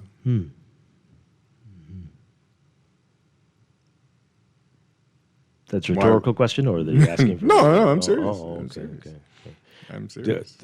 What we've learned about BGC, Bahamas Grid, was that what you thought last year? When that's a private. That's like a private deal, private company doing things with private companies. Is the government's or semi-private companies? Is the government's stance on it the same as it was when it was first announced? Are they saying the same things they were saying when this was first announced? But why is there skepticism on whether or not the GBPC is being acquired, is going to be acquired, the deal is going through? I mean, it sounds like it's completed, right? The concern is going to be now how it's going to be run and how much it's going to cost the Bahamian taxpayer to run it. Let's take this call, and then we'll get to your text messages. Caller, good morning. You're live. Good morning, Dwight. Hi, good morning. What's happening? And a little something to say, right? This government, this Bahamian government, right? PLP, F&M, in a sense, because when he went in, he wrote down a letter saying, I am Bahamian. He proven that he's a Bahamian. But what this government has done with their administration is poor. Poor management, money management. They don't want to touch on immigration. They don't want to mention nothing about Bahamians. We losing our so-called culture as Bahamians. Okay. Not sorry to say it, right? But it's true. If we don't come and pull up our pants, right, and really govern, really deal with immigration, deal with who's Bahamian, deal with who want to be here, deal with who want to pledge their allegiance here, we could go further now. But with this racketeering going on, it don't make no sense. As a Bahamian, want to be a Bahamian. He don't have no more pride. He losing his pride. All right? Me, as a Bahamian, I born you from the 70s. Right? Let's say proud. Hardly a piece left. Okay. All right, caller. Thanks a lot. I'm not sure what you're talking about, racketeering, what? And everybody's talking about immigration. So people are having daily, hourly conversations about stuff like that. But okay, I hear you. That's unfortunate. That you feel that way. Yeah, that you feel that way. That's very sad. All right, so text messages. This person says the acquisition of JBPC is a slap in the face of every Lutheran. Oh boy, there's a lot of face slapping going on in the past couple of weeks. Why, they got a power company over there they want somebody back? That island has had 50% power for 3 years. Constant load shedding, hundreds of thousands of dollars in losses of appliances due to surges and brownouts, millions in lost Airbnb revenues. If the PLP gets one vote in Luther, I would be surprised. Yikes. Well, let's see what happens with the power company. Right, they're all the these power provider that's PPPs, building yeah. in central Eleuthera. And again, the Is that government's central? talking about their national energy plan, North the new central. energy era, and GBPC apparently will play a role in all of this. They say get them some time. And these plants are supposed to come on stream. This is by what, next year? Maybe 2 years, I think. 2 years. Maybe 2 years. It's a long time to wait, but better is supposed to be coming. Yeah, I know that is not comforting to hear that, but yeah. This texter says here, Or maybe the end of 27, somewhere around there. yeah.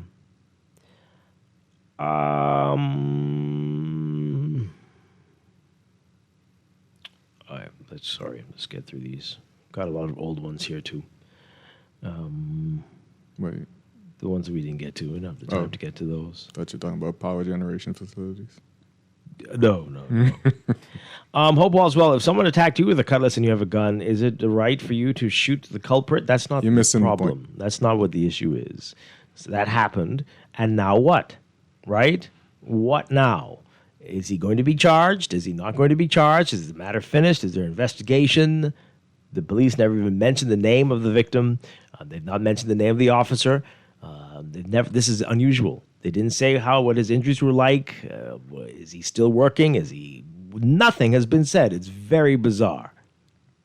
Yeah? We haven't even heard a family of the victim come out and say anything. Well, the Tribune spoke to them. Okay. Yes. I don't remember that one. And of course, the victim was, according to the family, a wonderful, wonderful person and never acted like this and all the usual stuff.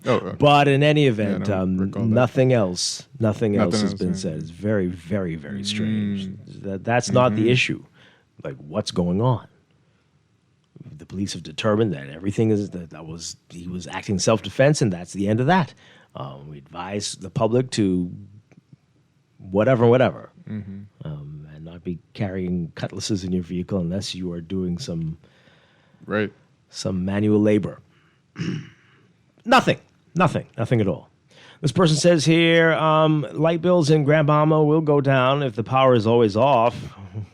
They will definitely feel the difference. Wait till August. I mean, again, that's not fair either, because we've seen changes here in New Providence. We were talking about this early in the week, that even in New Providence, right? No, you're not?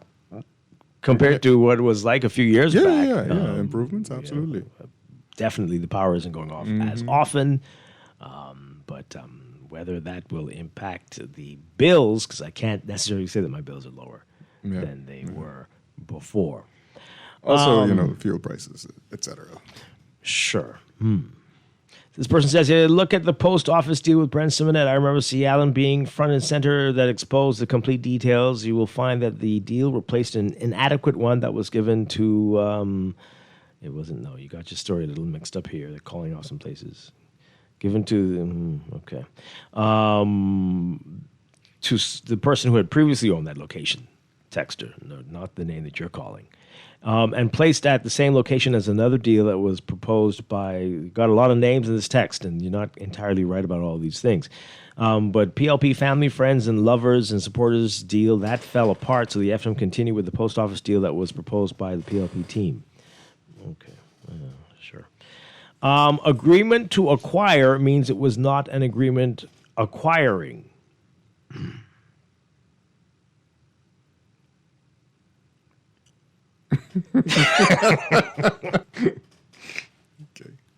Was this not a ceremonial signing? That means nothing signed is binding, and the signing is again a memorandum of understanding to continue with the sale. I'm now a Grand Bahama Power, and nothing will have changed, no policy. And here's the catch. The COO also said the purchase price is $280 million, which means the government lied about buying the company for $200 million, and the additional $80 million was for infrastructure upgrades. Another mislead to the Bahamian people. Now the government will have to find another set of funds to fix infrastructure and replace outdated generators.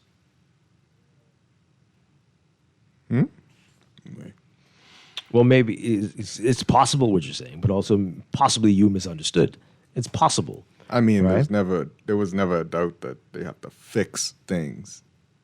GBPC was trying to raise rates so they could fix things. Yeah. So yes, they're going to spend a lot of money fixing things. Yeah. There's also a solar plant over there. Well, I don't even know, were they using it? It was commissioned, but I don't know if it was sending power to the grid. Yeah. This texter says here, why is the Prime Minister so focused on Grand Bahama Power Company and not on Cat Island, who finally only allowed people to touch down in the Cat Island airport to dance, shake, and head back on Bahamas Air to use his bathroom in that. What? What? Okay, anyway, where's the love? That's how it ends. It gets crazy. I don't know what's happening. Everyone's just... Oh, boy. If the government only had the same magic powers of BPL with Pike and the Island Grid deal, how great the rest of the Bahamas would be. Not sure if this is a sarcastic text or if this is something to take seriously. The power to do what now? I'm not sure what this means. I don't know. You know, as we said, the power is not going off as much, but there's so much confusion behind the scenes that we're all very concerned. Communicate. The people who work at BPL don't know exactly what they're supposed to be doing, and whether they're what their future looks like. So is it worth it? I mean, some will say yes, but there's a whole lot of confusion about what the next year or two will look like. So I don't know if you're going to wish that on some other people. But some people are only concerned about their bottom line and what they pay and whether the power stays on. And for those people, I guess you're having a great time. And that's great. I can assure you that the PM won't buy what he is selling. That's the text. I don't know what that means. He himself won't buy what he's selling. All I say is a promise is a comfort to a fool. Why now and not a month ago when the consumers could feel the relief? In another paper yesterday, there was a story on the plans of the government purchasing Emira and was wondering how come this sale happened so quickly. It says that it's expected that either BPL or Focol will take over the power management at GB Power Management. Who said that? Okay. They didn't buy Emira, though. You're wasting your time reading this foolishness, that Brave Davis said. Try ramen. What? Try ramen to come. I don't know what that is. Ramen like noodles. Noodles? But do they mean to say ramming like a person? Okay. Talking full will cause you to lie in the mud and talk. Do they mean fool? I don't know. Talking full. If you're full, maybe you want to lie down. Will make you taste your blood. Oh no. What? Okay. Oh, this person's a poet. This text line of some sort. It's draining me. Why not write off the bills in Cat Key? For who? For Grand Bahama? All of Grand Bahama? Okay. We can't pick and choose which social issues we want to address. Weeks ago, I had brought up the fact that a gentleman had chased a man and beat him with a paint stick and didn't get bail. It should be just as strong an outcry as the police matter.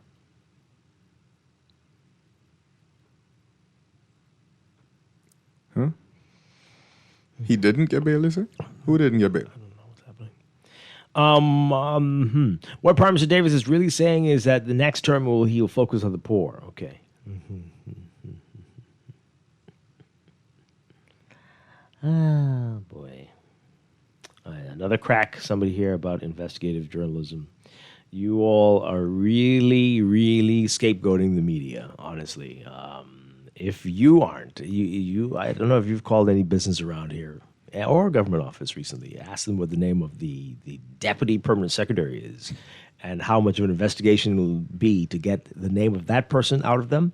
You all clearly watch a lot of movies and expect for the media to break into people's offices and go, because you cannot talk to people in this country. The phone has to be answered first. Well, so you say those things when the public is not cooperative on the slightest thing. You really, and there's a whole lot more investigating than you think. You just don't.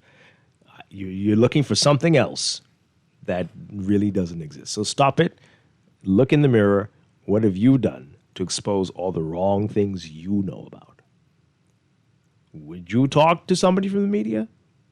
Would you call them and say, I have a story for you? You wouldn't do it. So you're the problem. I'm not saying that the media is entirely blameless. There's a lot of things that need to be exposed. But the public is not doing its part either. Mm-hmm. So stop scapegoating and be a good citizen. All right. Adrian White is here. We're going to talk with him after the break. This is Morning Blend on Guardian Radio 96.9. Stay with us. Livingston, your side of JP. Don't mind Livingston, your side of JP. I and I hear la la la. Your side of JP. I and I hear la la la. Your side of JP. Going down Bayman Road, going down Bayman Road, going down Bayman Road. I can't lick nobody. Don't lick nobody. Don't lick nobody. The FNM can't agree on anything except attacking everything started by the PLP. Now Michael Pintard is calling for a reset, but it's stop, review, and cancel again. Imagine, new airports, cancelled. School breakfast, cancelled. Upskill, cancelled. The National Youth Guard, cancelled. Energy reforms, cancelled. Their crew would roll back progress. The FNM, not strong enough to lead us forward, but petty enough to drag us back. Paid for by the PLP. Every day in a busy world, we have to do so much. Bank with CIBC and get that personal touch. Share your ambitions, let us help your dreams come true. At CIBC, you're at the heart of all we do. We're on your side, we're listening, we know the way you feel. CIBC, ambitions made real. At Star General, you can go gold. Comprehensive car insurance covers loss or damage from accidents, fire, theft, and third-party liability. But the Gold package gives you increased coverage for rental car and windscreen, personal accident, medical benefits, deductible waiver, and 24-hour roadside assistance where available. Our Star General Gold package also gives you up to $2,500 for accidental damage to a rental car anywhere in the Bahamas. Go gold with Star General. Insurance made simple. Are you a tourism business owner or ready to become one? At the Tourism Development Corporation, we work with tourism entrepreneurs at every stage, turning ideas into thriving businesses and helping existing ones grow. From business development support and funding opportunities to targeted initiatives and strategic partnerships, we're here to help you take that next step. Build your future in tourism with the Tourism Development Corporation. Visit tdcbahamas.com to learn more. The world is changing. It's bringing new challenges, but also new opportunities. The truth is, our economy always left too many Bahamians out. Now we're opening new doors in agriculture, tourism, energy, entrepreneurship, providing grants, scholarships, national service, and upskilling. A new generation is rising, and we're finally moving in the right direction, building an economy that includes everyone. Paid for by the PLP. Don't shop at Sherwin-Williams then. Don't get the best service in the Bahamas then. The love is really, really strong in Sherwin-Williams. We don't just sell paint. We service you with a smile, good hearts, mind, soul, and body. And we love our customers as much as we love ourselves. Yes, real talk. I'm not just saying this Real talk. to impress myself. We love to go beyond with customer service. So they feel delighted to come in Sherwin-Williams because they know I can either see Dee Dee, or I can see Shelly, or one of our other wonderful staff members. We treat our customers with the respect of our boss because there are many paint companies they can choose to go to. No, baby. If they go to paint companies, so I gonna get this little thing at the end of the week. We want to make sure you get that little ting, Shelley. Come visit Shelley and Dee Dee at Sherwin-Williams Bahamas, and you'll surely find color in every day. In the world of business, technology is not a choice, necessity. And for businesses that demand excellence, there's only one choice for unparalleled support and cutting-edge technology. Custom Computers. You have challenges and we have solutions. Computing, networking, storage, and printing for enterprises large and small, aligned with premium brands like HP, Microsoft, Konica Minolta, and more. Get tech done the right way with Custom Computers. Call the Know-How team at 396-1101. The FNM can't agree on anything except attacking everything started by the PLP. Now Michael Pintard is calling for a reset, but it's stop, review, and cancel again. Imagine new airports canceled, school breakfast canceled, upskill canceled, the National Youth Guard canceled, energy reforms canceled. Their crew would roll back progress. The FNM, not strong enough to lead us forward, but petty enough to drag us back. Paid for by the PLP. Tired of banks forcing you to use technology to bank the way they want you to?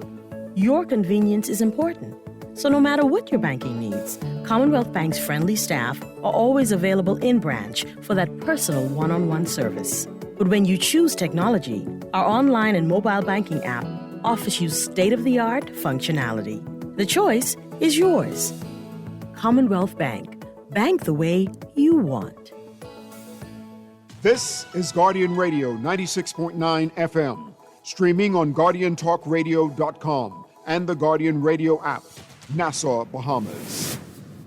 96.9 FM, streaming on GuardianTalkRadio.com and the Guardian Radio app, Nassau, Bahamas. When it comes to hearts at Cleveland Clinic, you can't miss a beat. You seek the best care possible, work with the brightest minds, and leave no stone unturned to get to the heart of the matter.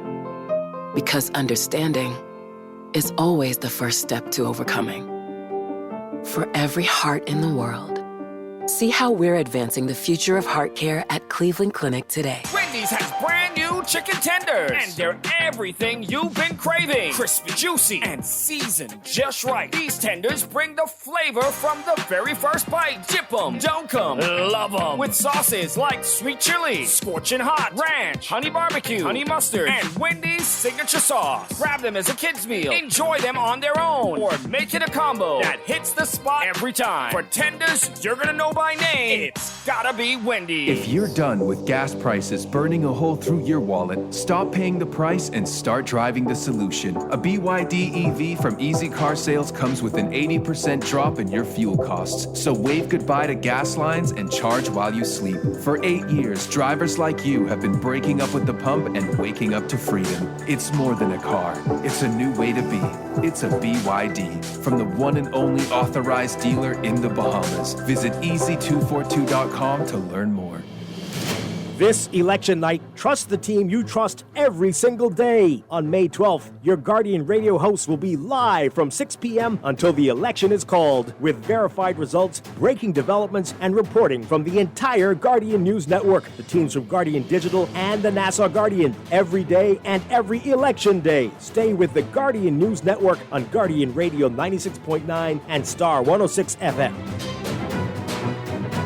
This is Guardian Radio, your station for up-to-the-minute news and intelligent, interactive, and engaging conversations. 96.9 FM. The views and opinions of the hosts and guests are their own and do not necessarily reflect the views of the management and staff of Guardian Radio. Wake up, it's a new day. Wake up, it's a new day.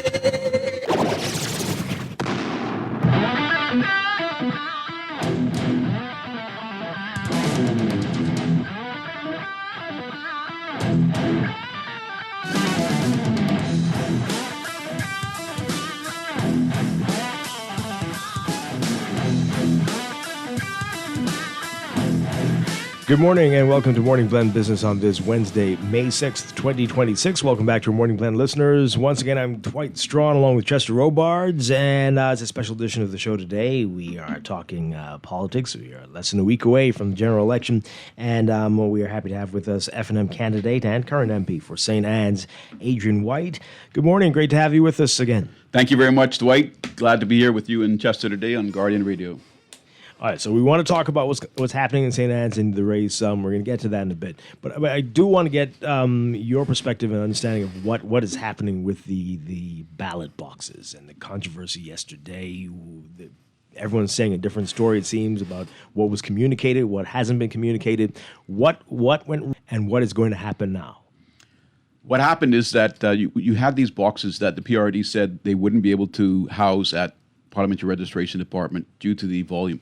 So all of them were determined to be sent to the police force barracks headquarters by the conference room they have there underground. And those ballot boxes were all returned there from the various advanced polling stations during the evening, late evening of the advanced poll day last week. Yesterday, we get a notice across our chat group. All representatives that had individuals ride with the boxes on the buses should get down to police headquarters immediately. There was an effort underway to remove some of those boxes. At the time, we understood it might be all of the boxes, remove them from police headquarters and take them down to Parliamentary Registration Department. This is after constant sort of back and forth between how the Parliamentary Registration Department is handling the process. The register that came out almost at the 11th hour when it should have been issued much earlier. The instances on advanced poll day where individuals that had submitted application and were registered on the advanced register were now being told you also need to bring a certificate or a form along with your voter's card in order to vote. and just one hiccup after another, and a total lack in confidence, I think, from the public at large, definitely from the FNM and the Parliamentary Registration Department. And now to find out that these boxes that have this very intense, supervised process of sealing, signing, securing the ballots at the end of any voting day are now being handled by individuals without supervision, flew in the face of every policy and every protective step that has been established in our country with regard to securing the authenticity and the genuine result of the vote. So without persons being present, which was going to occur, had we not gotten down there, was going to occur yesterday, those boxes were going to be in the possession of Parliamentary Registration Department agents, which we feel are heavily influenced at this time by the Progressive Liberal Party. Wow. And they were going to be unsupervised and taken to another location. And it's that process of the supervision which serves as a deterrent in keeping our democratic process honest, maintaining the integrity of our democracy in the country, and the fact that every individual has a vote, has a right to vote, and that their vote counts. We ride on the bus with the boxes from the advance poll day. We ride on the bus with the boxes when they come from the general election day, because there's a recount the following day. And so it was almost as though this was just theater by the Parliamentary Registration Department to allow us to do those steps properly on the advance poll night, but then to simply go ahead and transfer them at their will after the advance poll night, exactly 1 week before an election, from one secure location to another location through a process that wouldn't have a chain of custody that had been supervised. And we weren't standing for it. And fortunately, the decision was made that it wouldn't be transferred yesterday evening, and that a transfer is actually taking place later this morning when parties have an opportunity to have persons properly in attendance. And this didn't happen the last election, right? This not the unsupervised transfer. Right. Everything that happened last election was done with notice to all parties and with agreement of all parties. So what do you think's happening? Every few days it seems to be something new like this. Is it that the people who don't remember how things are done, people who don't know the rules? What is the issue? I think that honestly, as a citizen, I think that there is an effort at hand to try and ensure that the election result favors the incumbent government right now. It's hard to predict exactly whether or not that's coming through at the ballot box, because you have maybe 50-50 turnout of persons in party colors, party shirts, but there is a greater majority than that 50 that are coming out in non-shirts. And I think there's just a complete lack of trust and confidence in this current government, and a history with the current commissioner, Thompson, is an individual that worked underneath him in the Golden Isles by-election that referred to the Prime Minister as his daddy.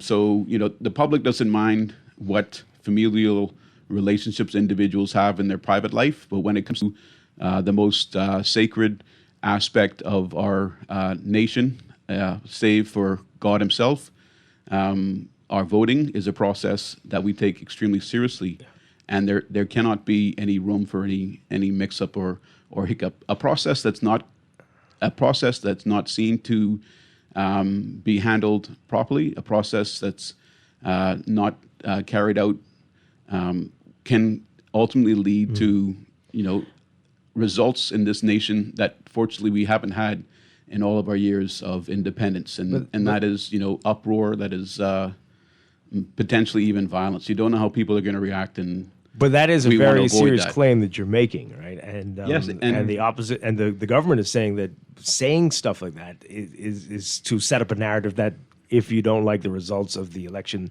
that you'll blame it on the process. Do you have evidence to say, or does it just feel that way? For me, it feels that way. Fortunately, we don't have evidence because we haven't seen those boxes that have already been in custody.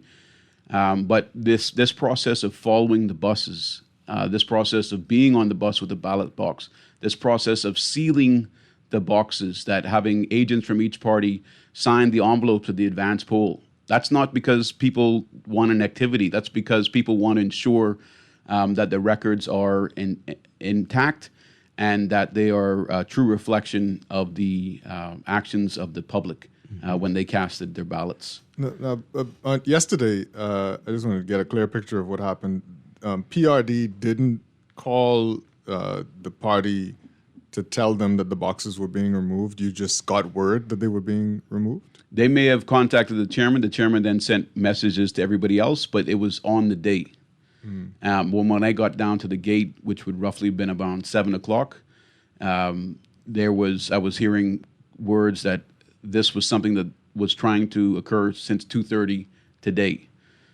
So at some point, someone found it necessary to get notice out to at least the Free National Movement chairman, and that then caused everybody to come together, united, and get down there and stand. And obviously, there was merit to it because the decision was made not to do that transfer that day and to wait for actually proper notice and attendance from agents to be there. Some people can say, well, this is fine. I see no problem with it. I have no doubt that it'll be done without any unscrupulous activity. But that's not how everyone feels. And this is an election for all people. And you have to take that into account. And do we know what's changed now? Now the boxes can be housed at PRD? Is that where they're going? It is only the Family Island boxes that are going to be making their way from PRD, from Royal Police Headquarters to PRD, so that they can be further shipped to the Family Islands in advance of the general election day over there. But there is uncertainty. I put this question out there last night in some of the chats. There is uncertainty as to where the diplomatic pouches that came in from various foreign voting stations were sent, because all the boxes, when they would arrive in country, I think for the most part on May 1st, all of the boxes were at police headquarters, but there's some uncertainty as to whether they went to police headquarters or whether they went directly to PRD and been in the custody of PRD this entire time.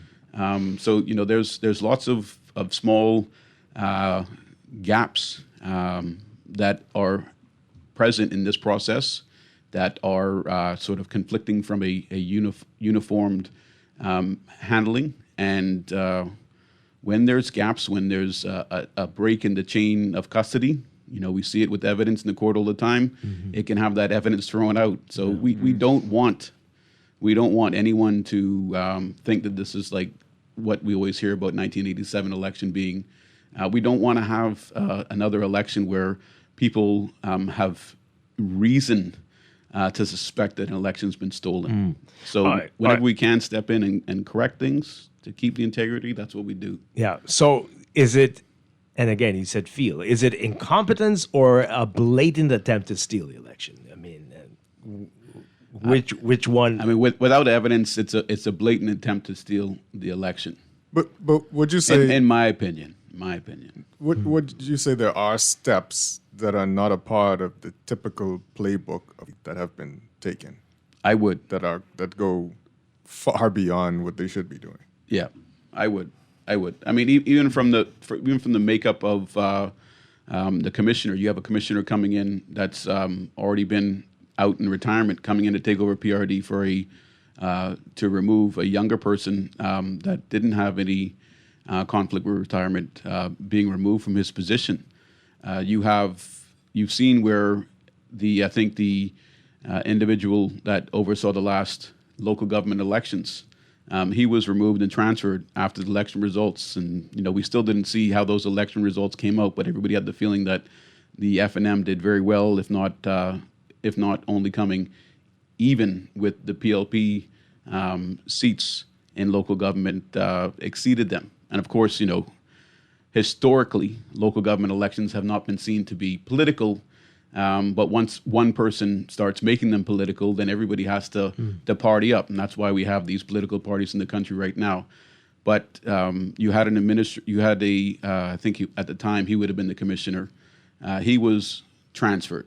A retired commissioner came in Then you had an individual that had represented assisted the prime minister in Cat Island, Rumkins and Salvador before, as the returning officer, now taking a almost second in command position at the PRD. And that's just on its own unnecessary conflict. There's enough people in the country that could have these rules that aren't tied directly to a familiar relationship with the prime minister. So what do you say to folks who are accusing the FNM of setting up this narrative that this election may get stolen, and the rhetoric with illegal voters, people who are here illegally who are going to be voting, that this is done just to cover any shortfalls within the party, that if you lose, well, you could go and say, well, this happened. What do you say to folks who are thinking you're overblowing all of this? Well, the only person that I've seen really doing that is Latreille Ramming, and I'm not sure if he's communications director in the office of the prime minister when he's making those statements, or he's communication director for the Progressive Liberal Party when he makes those statements. But everybody that was there, majority of FNMs outside the police headquarters yesterday, behind a barricade. We were inside up to the entrance area, and everything was peaceful. But as time went on, they put up a barricade. So you had FNMs on the other side of the barricade. You had some COI that eventually showed up as well. There was no PLPs there except for Richard Johnson, and he wasn't even wearing a PLP shirt. He kept making some calls, and then after enough time passed, Latreille shows up, and Caprio and her husband show up. So that's the PLP presence. Now Latreille, walks up, goes behind the barricade. All of the senior khaki officers are on the other side of the barricade. Everything is calm. We're moving to the side every time a vehicle comes up and needs to enter so the barricade can open. There's no issue there. We're there doing our civic duty. And then you have Richard. Now you got Latreille. Latreille somehow gets approval to go behind the barricade. And there's two very tall, large reserve police officers that, in my opinion, not just because of their physical height, have an ability in some instances to tower over the senior ranks of our police force. And these are reserve police officers. They don't need to be on the scene, in my opinion. But Latreille comes behind the barricade and walks directly over to one of these giant men and is speaking to him. And I'm seeing all other political party agents and operatives are on the outside of the barricade, and now there's a PLP communications director from the office of the prime minister on the other side, and it just didn't look fair. You had Lincoln Bain and Dwayne Sands on the other side after they gave their report, because they had been in the back going over everything with the legal counsel from all political parties, as well as Commissioner Thompson.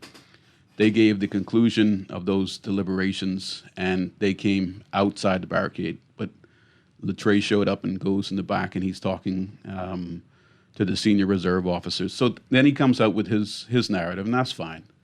I think he's always got a story to a situation that people are concerned about, and it's always the other side of the coin. The devil's advocate gives you enough to think about that most of the time you end up going quiet.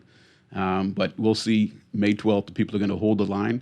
You think he's the only person in the whole country who's thinking that you're overblowing some of the issues?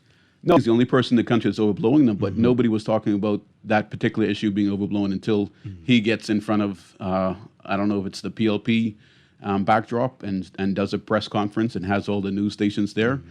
So what you end up having, I think, is a sort of attraction by more of the news stations to see what the PLP and Latreille have to say. So if anybody is overblowing it, they're overblowing one side of the story versus the other. So are you not convinced that what we saw at Advanced Poll Day, that we won't see that repeated on Election Day? In terms of the weight, I think that'll be reduced. So you'll go from, in St. Anne's, you now have the most polling divisions of any constituency in the country, 16. They gave us another polling division from Freetown into St. Anne's. So you'll have 16 polling divisions going to 16 poll rooms. So 16 lines, as opposed to 16 polling divisions with probably the most dedicated demographic of voters in the country, the 65 and over. going in on one particular day from 16 polling divisions, but having only 2 doors to go through. Wow. So the lines are definitely going to be longer. But back to your comment about stealing election, is that a real concern? Many people have heard a recording of an individual saying they spoke to a candidate who said, if you can take a picture or if you can prove how you voted, then I'll give you 1,000. And the recording goes on further to say, I'm not going to call any names, the recording goes on further to say the individual used his camera, took a photograph in the booth, and then later showed that to the candidate that had promised him the money. That's stealing the election. You know, we all heard about floating ballots, and floating ballots is a mechanism in which a party or an individual, a candidate using a floating ballot can kind of guarantee how someone going in is going to vote. A floating ballot will typically be marked already, given to a voter going into the booth, into the poll room. They go into the poll room, they drop that marked ballot, and they come out with a clean ballot.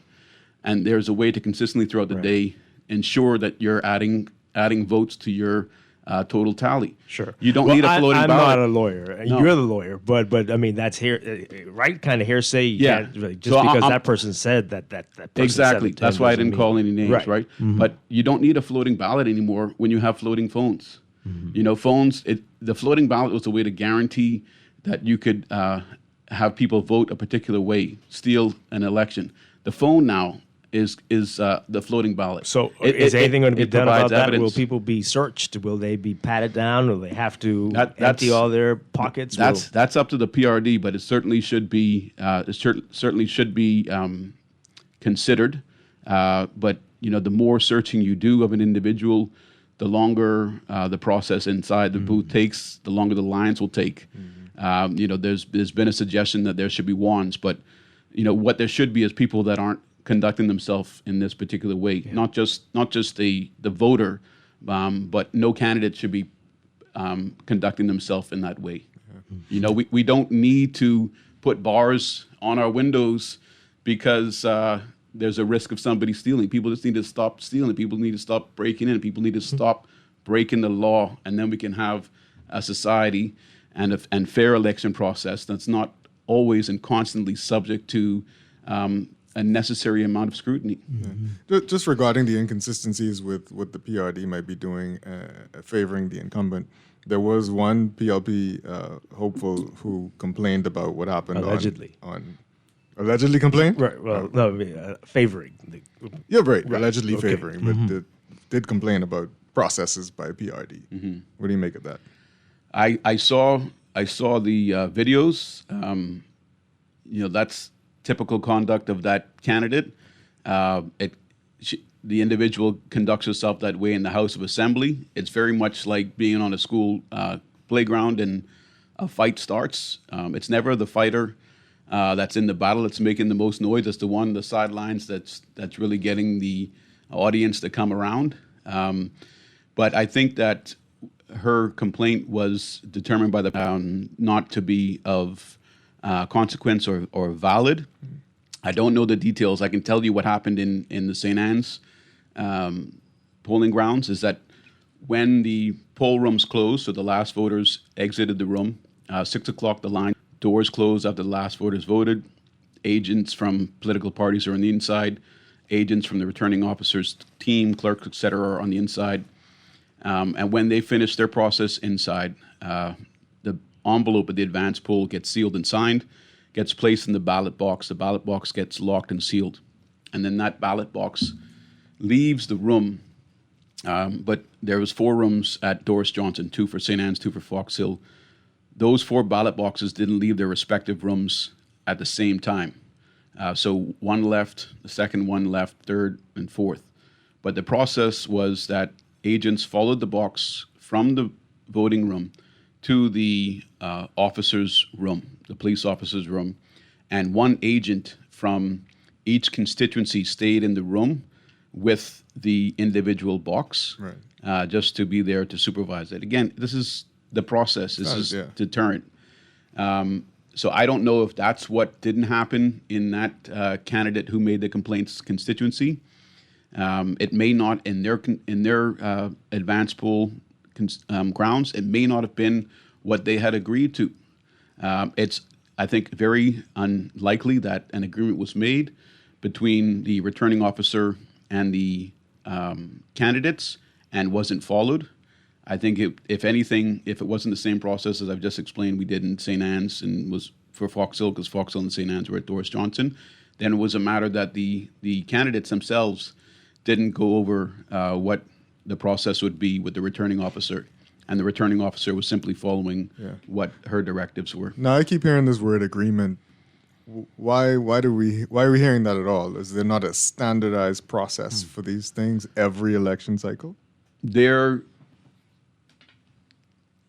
is a precedent, and it's weird. And I don't know if it's always followed. Like I said, I don't know what happened in that candidate. I don't know if that was the complaint or if she was seeking more than what we all went with in our constituency. But you'll have candidates that will conduct themselves differently. You know, I have a candidate that I'm not going to get into what happened on the poll grounds by them. That's my opponent. And you have this candidate that we've just discussed that made a complaint that the PRD responded to. So I don't know what everyone did individually, but yeah, there are standard procedures that are in place. But even the day before the advance poll, there was a meeting at Doris Johnson for all candidates and myself and my two campaign managers were the only ones that showed up at the appointed time. The candidate for St. Anne's for Fox Hill came, and then I think the candidate for the PLP for St. Anne's came much later, so we had to go back. But from what I've seen by Returning Officer Watson in St. Anne's, they've given opportunity for there to be questions asked, answered, and no uncertainty as to the process. And if everybody's there participating in that, whether the candidate themselves or their agent, then there shouldn't be any mix-up on the day. Right. But this is a very competitive exercise, and it's, you know, the level of competitiveness I think now is becoming a pain for voters who really should be able to come to a poll ground, get in line, cast their ballot, and leave. They shouldn't have any degree of intimidation. There shouldn't be any level of sort of inducement, even if it is just a smile. But it should be something that they have the privacy in the booth that should be maintained for them throughout their experience at the grounds. And if there are tents on the outside that they want to join afterwards with the political parties, then that's fine. That's where any sort of interaction should occur. So I know this is part of the manifesto to establish an independent parliamentary commission, and we tried this a few years back with the referendum. But tell us what difference this would make and why this is important before we have to take a break. It's really what has been discussed already with the Royal Bahamas Police Force and the actual appointing process there, that to ensure that there's no influence, that even the executive, the executive prime minister, that's where the prime minister comes from, the executive, even the chief, who on the direction, gives direction to the Governor General, to remove them from the process. And as I finished my last comment, that makes the experience for the voter as smooth and as convenient as possible, without anybody interfering with them on election day, but also without anybody interfering with who gets appointed to the commission to oversee this very important step, even though it only happens once every 5 years. There are aspects throughout the 5-year period that the Parliamentary Registration Department is responsible for: new registration of voters, transfer of voters. I think we still haven't even gotten a confirmation that the ballots from the last election were destroyed after the recount, which is the normal procedure. Just being fine with any response is not what Bahamians accept. They may no longer discuss it or talk it out loud, but it's not what Bahamians need to accept. We don't just simply take what's given to us. We have it the way we want it and the way that it must be. And we might see, like Chester was talking about, a standardized process and fewer arrangements and agreements and that kind of stuff. Yeah, exactly. Even set election dates, which is what Pentard was mentioning. Yeah. We are talking with Adrian White, the candidate and current MP for St. Anne's. We're going to take a quick break and be back. A whole lot more to talk about.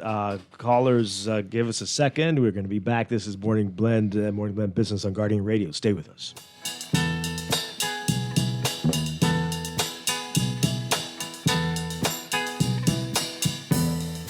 Wow, wow, wow. Wow, wow, wow. Hey folks, thanks for your patience. We'll be taking off very shortly. You should be wheels up in about 40 minutes. And due to a bumpy ride, snacks and beverage service has been suspended. AC has given us some trouble, sorry folks. And Wi-Fi is out. And so is the entertainment. Yeah, I'm sorry about the smell, folks. We are aware. I know. Just one more quick note. We are going to have to deplane. Come on! We're like the plane ride that isn't a nightmare. CG Atlantic Agents and Brokers. Good like that. Planning for retirement can be overwhelming, but with CFAL, it doesn't have to be. We offer tailor-made individual, group, and pension solutions that take the guesswork out of retirement planning. Whether it's for you or your company, don't leave your future to chance and let the trusted hands of CFAL's experts guide you toward peace of mind and financial stability. Low upfront costs and affordable monthly payments make it easy for you to build wealth so you can live well. Visit us at cfal.com to start on your path toward financial freedom.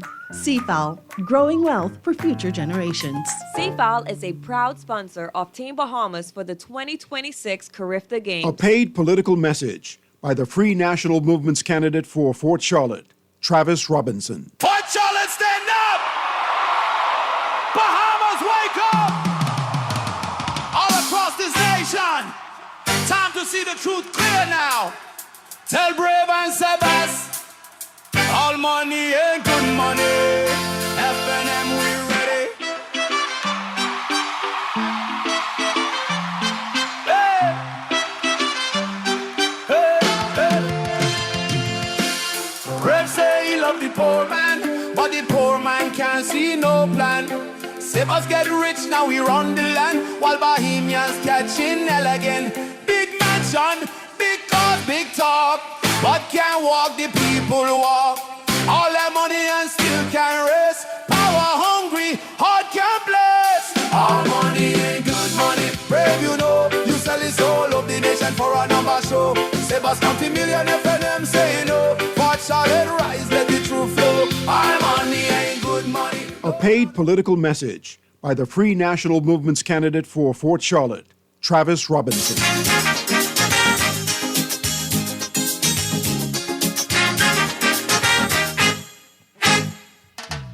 Early in the morning, as the sun is dawning, I go to the well to get my water today. Get my wood from the bush to make my tea, and eat my bread till I fill my belly. Then I get ready to go outside and play. Get my friends from next door to run with me to... Welcome back to Morning Glen Business, Guardian Radio 96.9. Chester Robards. We're talking with Adrian White, the candidate and current MP for St. Anne's for the FNM. All right, we've got Director of Communications with the Office of the Prime Minister, Latrey Ramming, on the phone with us. Okay. Good morning. Good morning, Latrey Ramming.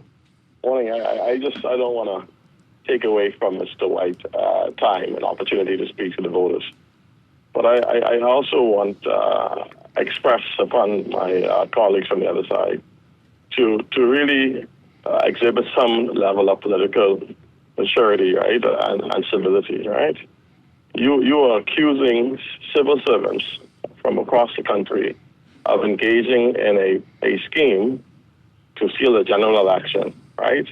After all prime ministers, former prime ministers and current prime ministers spoke about the impossibility of doing so, right? I referred to yesterday that as a deliberate attempt by the Free National Movement to participate in what I describe as organized chaos. I know, everyone knows that this is a part of their talking point, that the government is seeking to steal the election. They're not going to abandon that talking point. No level of facts is going to change would they want to push to the public at the time, right? He gives an example of conversations he heard or information he's aware of, right? It would be irresponsible for me to say the information I heard that F&M candidates were engaging on the day of election, whether it was the fabrication of L forms, but I don't think that persons who are in the public, who are public figures, should engage in idle conversation. And if they have factual information, we know the responsible thing to do to give it to the appropriate channels. But no level of facts, no level of procedures. They're not saying, Dwight, they're disappointed in the process alone, Because, the PLP, we've said on the record that, we think we're disappointed ourselves. But we won't go as far as saying that there is a deliberate, you refer to Jobeth Colby Davis and the experience that she had in Elizabeth. You didn't see her screaming saying that, they're trying to cheat her in Elizabeth. She participated in the process. She filed a claim, and the parliamentary department made a determination on the matter. Okay. You don't see us crying foul about it. But I believe that this is a deliberate attempt by the Free National Movement, that they believe that there's political mileage in attacking the reputation of the Parliamentary Registration Department, attacking civil servants, and attacking the democratic process the Bahamas has had for years. I mean, in every single former prime minister, I've said that there has been some degree of challenges with the PRD. Okay, let's get him to respond. Trey Ramming, thank you so much for calling in. Appreciate that. Yep. Thank you very much. We hear in the House of Assembly nonstop, the FNM is only about doom and gloom, doom and gloom, doom and gloom. And now that they prorogued and dissolved the House, we're now hearing organized chaos, organized chaos. You look at the photographs. Barricades were up in front of the Royal Bahamas Police Force yesterday. FNMs are on one side. That's not organized chaos. That's law-abiding citizens conducting their civic duty. I didn't mention the candidate's name that made the complaint. I described a video going around. This individual, Latrey Ramming, has just identified one of his candidates, Jobeth Colby Davis. Everyone's seen videos with Jobeth Colby Davis almost ripping skin, not physically, but verbally ripping the skin off of the returning officer, and her team, including herself, following the returning officer out from the room, out into the parking lot area, out to the vehicle. This is a minister of government. This is a member of parliament. This is an honorable person. To try to hide behind the fact that they actually sent a complaint formal to the PRD is very convenient of Latrey, because the public is seeing actually what happened. Intimidation at its core, intimidation at its highest. And we aren't concerned about the PRD stealing an election. We're concerned about the PLP using its agents to influence the PRD in the theft of an election. We've seen a app that Latrey, I think, even marketed one day, saying if you want to find out where you should be voting, click on here, enter your information, and we'll tell you where to go. And then the next day, when the public is upset because they obviously have access, this system obviously has access to many persons' personal information that hadn't given it to them prior, he comes out and says, be careful using this, and not to be trusted. So Latrey is organized chaos, not the Free National Movement. Latrey is organized chaos, and the people are fed up with it. And the PLP will see that on May 12th. So if the FNM loses, is that going to be the stance of the party, that they're, because of the irregularities with the voting process, that's clearly the only reason we lost? No. I don't believe the FNM is going to lose, but the FNM are not sore losers. The PLP seem to be sore losers. They can't take the fact that the public is turning against them, which is evident nationwide right now. I think they want to be loved. They're a 2-for-1 type administration, 2 for me, 1 for you. 2 for people in the PLP, 1 for people nationally. And that's not an equation. That doesn't add up to the public, and the public has seen that. That one of the last matters one of the last days we had in the House of Assembly last week, we had in the House of Assembly, we had an education bill to transform education come at the 11th hour by the Honorable Glenys Hanna Martin, right? And then at the same time, in the final week, everything was rushed. The final matter I think that we dealt with was this borrowing resolution bill, so there would be enough money to buy Grand Bahama Power Company. So, one education for government and now another power company for the PLP. Organized chaos is Latrell Rami. I think he went to China, got training, specializes in it, excels in it, and I appreciate him calling today. But if the FNM does not win the next election, the country is going to lose, not only the FNM. But we will be back in a position of preparing to hold the government's feet to the fire, just as we did during this last term. And we'll do it with honor. We'll do it in a dignified way. And we will make sure that, again, all of the shortcomings of the Progressive Liberal Party, even down to their Attorney General never going on record to say that when Sam Bankman-Fried emailed him and he never officially responded back, that no one used that window he left open to take money out of the system. Oh boy. Okay. So I want to talk about something else that is of concern to me, I'm sure to other people. When you hear candidates talk, it sounds like they are campaigning for a local government position. For all we hear about is potholes, fixing this park, fixing this.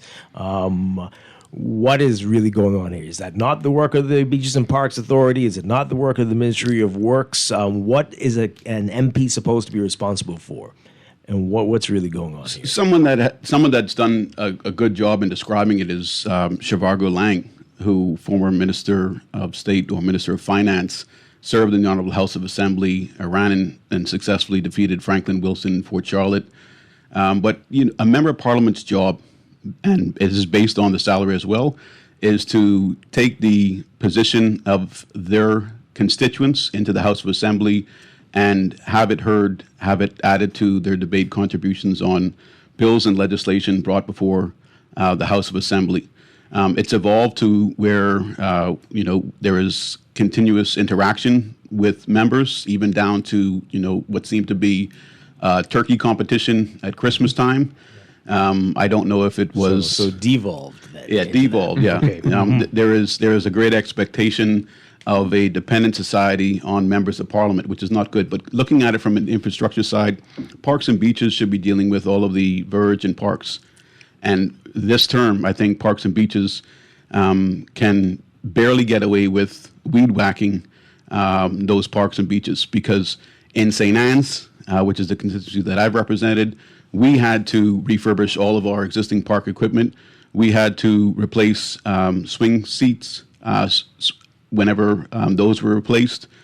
We had to sand, putty, and paint all of the benches, all of the slide towers, all of the A-frame swing sets, and all of the seesaws. We also saw to a $70,000 upgrade in outdoor exercise equipment in the Sapphire Sunset Ridge Park. We added $15,000 worth of fence with privacy screen to Nassau East North, contributed half the cost of the Blair Park, $15,000 towards the fencing there that had been toppled over and rusting for a number of years. We did beautification at St. Anne's Bay, which is the eastern end of Prince Charles Drive, with 4 secret trees and 2 buttonwood trees. We've done park benches. Those are the things really that a member of Parliament can pay attention to, but it's best when it comes to the capital grant expenditure that there are many minds involved in the allocation of those funds. So if you look at the $150,000 that you get now, and you divide that, say, by 15 constituency polling divisions, which most have, you're looking at $10,000 per annum per polling division, which is made up of maybe 300 or 400 voters, several subdivisions within, say, one individual polling division. Take, for instance, polling division 12 or 13 in St. Anne's. You have parts of Step Street in 13. You have parts of Mount Vernon in 13. You have parts of Fox Hill in 13. So those are really 3 separate communities that I think only Mount Vernon in the polling division 13 has any resemblance of a park area. That's the Ocean Hole Park. There's a park on Step Street, but not on the polling division 13 side of it, and there's no park in that area of Fox Hill. So finding out how you're going to allocate funds to each polling division, or whether it's to infrastructure, whether it's to upgrades, it can be a difficult decision. But I think every member of parliament who's trying to do it alone benefits from feedback. But they still have to make tough decisions on the general overheads plus the special improvements. So, as an MP, what's your interaction with beaches and parks, or parks and beaches? None. None. Should there be? What yeah. is there? Yeah. What's supposed? Do we need this authority at all? What is supposed to be happening here? Well, should there be interaction? Yes, we need it. We need the interaction in that I was, after many requests, never given the opportunity to know which contractors beaches and parks were sending into St. Anne's, because I would like to know what expectation I have in terms of allocation of capital grant funds to areas that aren't being maintained by parks and beaches, and then also be able to inform parks and beaches when I know that there's a contractor but they're not doing the job, that this particular contractor needs to be checked on, the work needs to be inspected more regularly. Right. But if we are going to have parks and beaches, then we should definitely have oversight and knowledge of the contractors in each constituency office. Constituency offices, in my opinion, are like Family Island administrator offices. But no, overall, we don't need it, but we need someone to fiscally handle the allocation of funds. The resources would need to be increased greatly. There's so many needs in St. Anne's and issues that persons have to live with on a daily basis that could be corrected with the right amount of money. And if it means that we can have local government or a body under the constituency that addresses these issues, the constituents know what areas these funds are going to be allocated to, the reporting number to contact, or the reporting mode of communication to contact, and have these issues addressed. There aren't many issues in St. Anne's. Verges, we can take care of those with the right amount of money. Our parks, we can actually take better care of those on the constituency level than sending in a team to weed whack and never touch the park equipment, never even improve or upgrade the park equipment. All right, so you said the words local government, the F&M. I'm shocked. Put it back in the manifesto. Well, what is the vision for local government for New Providence? For New Providence, it would be similar to the Family Islands. You have your candidate and you have your local government. I'm not sure of the breakdown. I know that in the past it was by zones. You and I have discussed this before. My concern with local government is that it becomes politicized. So like the persons that actually have a genuine interest and maybe have constructive ways in which improvements can be made, enforcement, supervision, etc., they'll end up losing a vote because they haven't politicized themselves enough or aligned themselves enough to win a majority of votes. So you end up with a variety of individuals from political parties that also not only are behind the candidate at the constituency level, but are now in local government. And you might find that you have a zone, for instance, that has, say it's a zone of 3 constituencies that has 2 PLP candidates and 3 F&M candidates. But because of the turnout at local government elected officials are a majority PLP and a minority F&M. But the purpose and the benefit that local government can provide, so long as it can remain unpoliticized and non-biased, I think would be more effective for communities than just depending on central government. Even in my opinion, the biggest thing is the enforcement issues from an environmental side. Right. People don't need to suffer in residential neighborhoods with heavy industrial mechanical yards operating. Not just your minor bush mechanic, but you have some communities like Woodland Way in St. Anne's that has massive heavy equipment operations going on out of there, and there's chemicals. People just parking their big giant equipment next to your house. Exactly, which is outrageous. No one has more right to a neighborhood than the other person. We all have to bear in mind a degree and operate under a degree of neighborly respect. And when you can't do that without written rules, there are restrictive covenants. When you can't do that without restrictive covenants, there are zoning laws. But you have Department of Physical Planning that deals with zoning. That doesn't have enough vehicles, or the one vehicle is out of operation, and you have someone from Department of Physical Planning and an inspector teaming up with an inspector from Ministry of Works. It's really farcical, the way we're operating with some of the most simplest things in the constituency. I am on Johnson Road, where my constituency office is. My opponent has a constituency office up the road. There's a brand new truck there that's being driven around every day by an immigration agent. One of these new businesses set up under the current or last outgoing Davis Cooper administration. So there is definitely money in the economy, but we're not putting it in the right places to make our communities better. Wow. Adrian White, time is going quickly. Speak to the residents of St. Anne's as we're less than a week away from the election. Why should you be returned as the Member of Parliament? Yeah, well, I appreciate that. As a resident, constituent of St. Anne's myself, a first-time Member of Parliament, honored and privileged with the opportunity that's been given to me. I'm the incumbent candidate for the Free National Movement. I may be the only candidate, if you go to the corner of Johnson Road, that has given fiscal accounting of the capital grant money. So that's one area. The projects that we've done, I think, far surpass what we've seen even any minister do with their capital grant money in New Providence. I know that our leader spends double the amount of money in his constituency that he receives by capital grant. But this past year, just on spending alone, we received $587,500.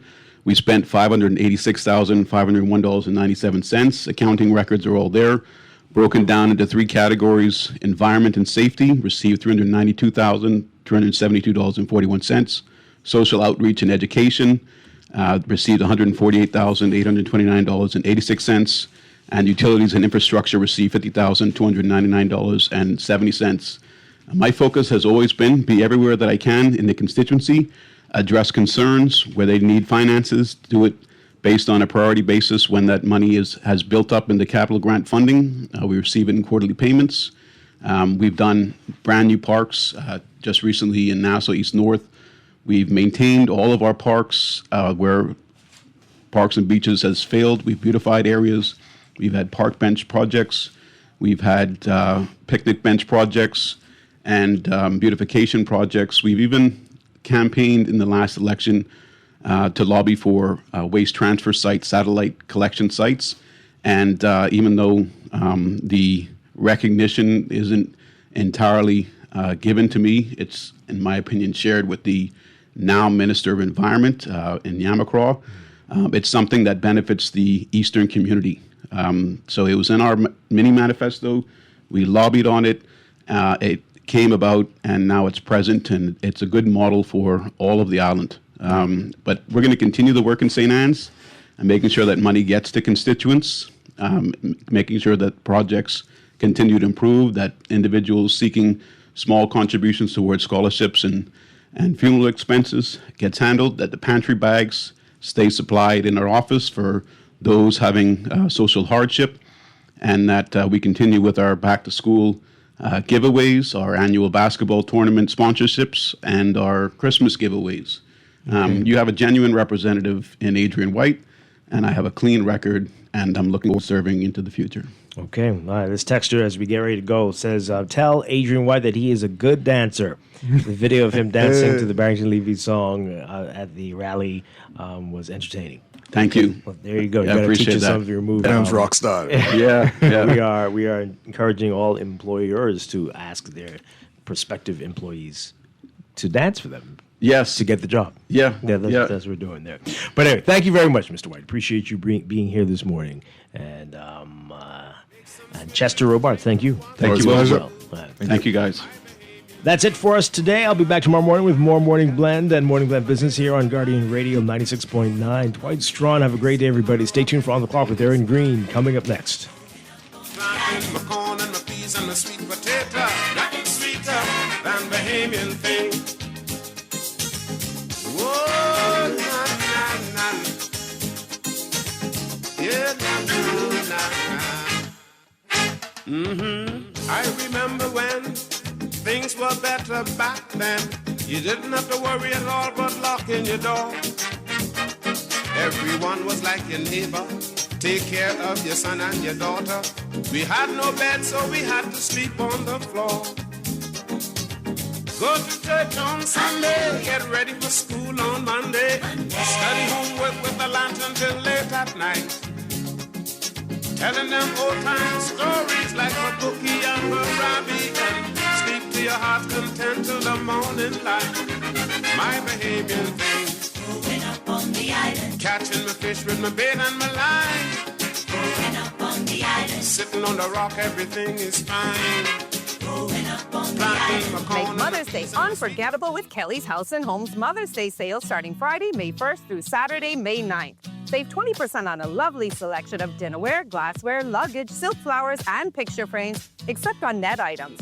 We have beautiful gifts that let Mom know just how much she's appreciated. Shop early and enjoy 20% off at Kelly's House and Home during our Mother's Day sale May 1st through 9th. Happy Mother's Day with love from Kelly's House and Home. This election night, trust the team you trust every single day. On May 12th, your Guardian radio hosts will be live from 6 p.m. until the election is called, with verified results, breaking developments, and reporting from the entire Guardian News Network, the teams from Guardian Digital and the Nassau Guardian, every day and every election day. Stay with the Guardian News Network on Guardian Radio 96.9 and Star 106 FM. 5 years. We struggle as they rule. Our economy in ruins. Job prospects dried up. Hundreds of millions spent on no-bid contracts. Illegal immigrants flooded our communities. Our schools and hospitals broken. And healthcare unaffordable.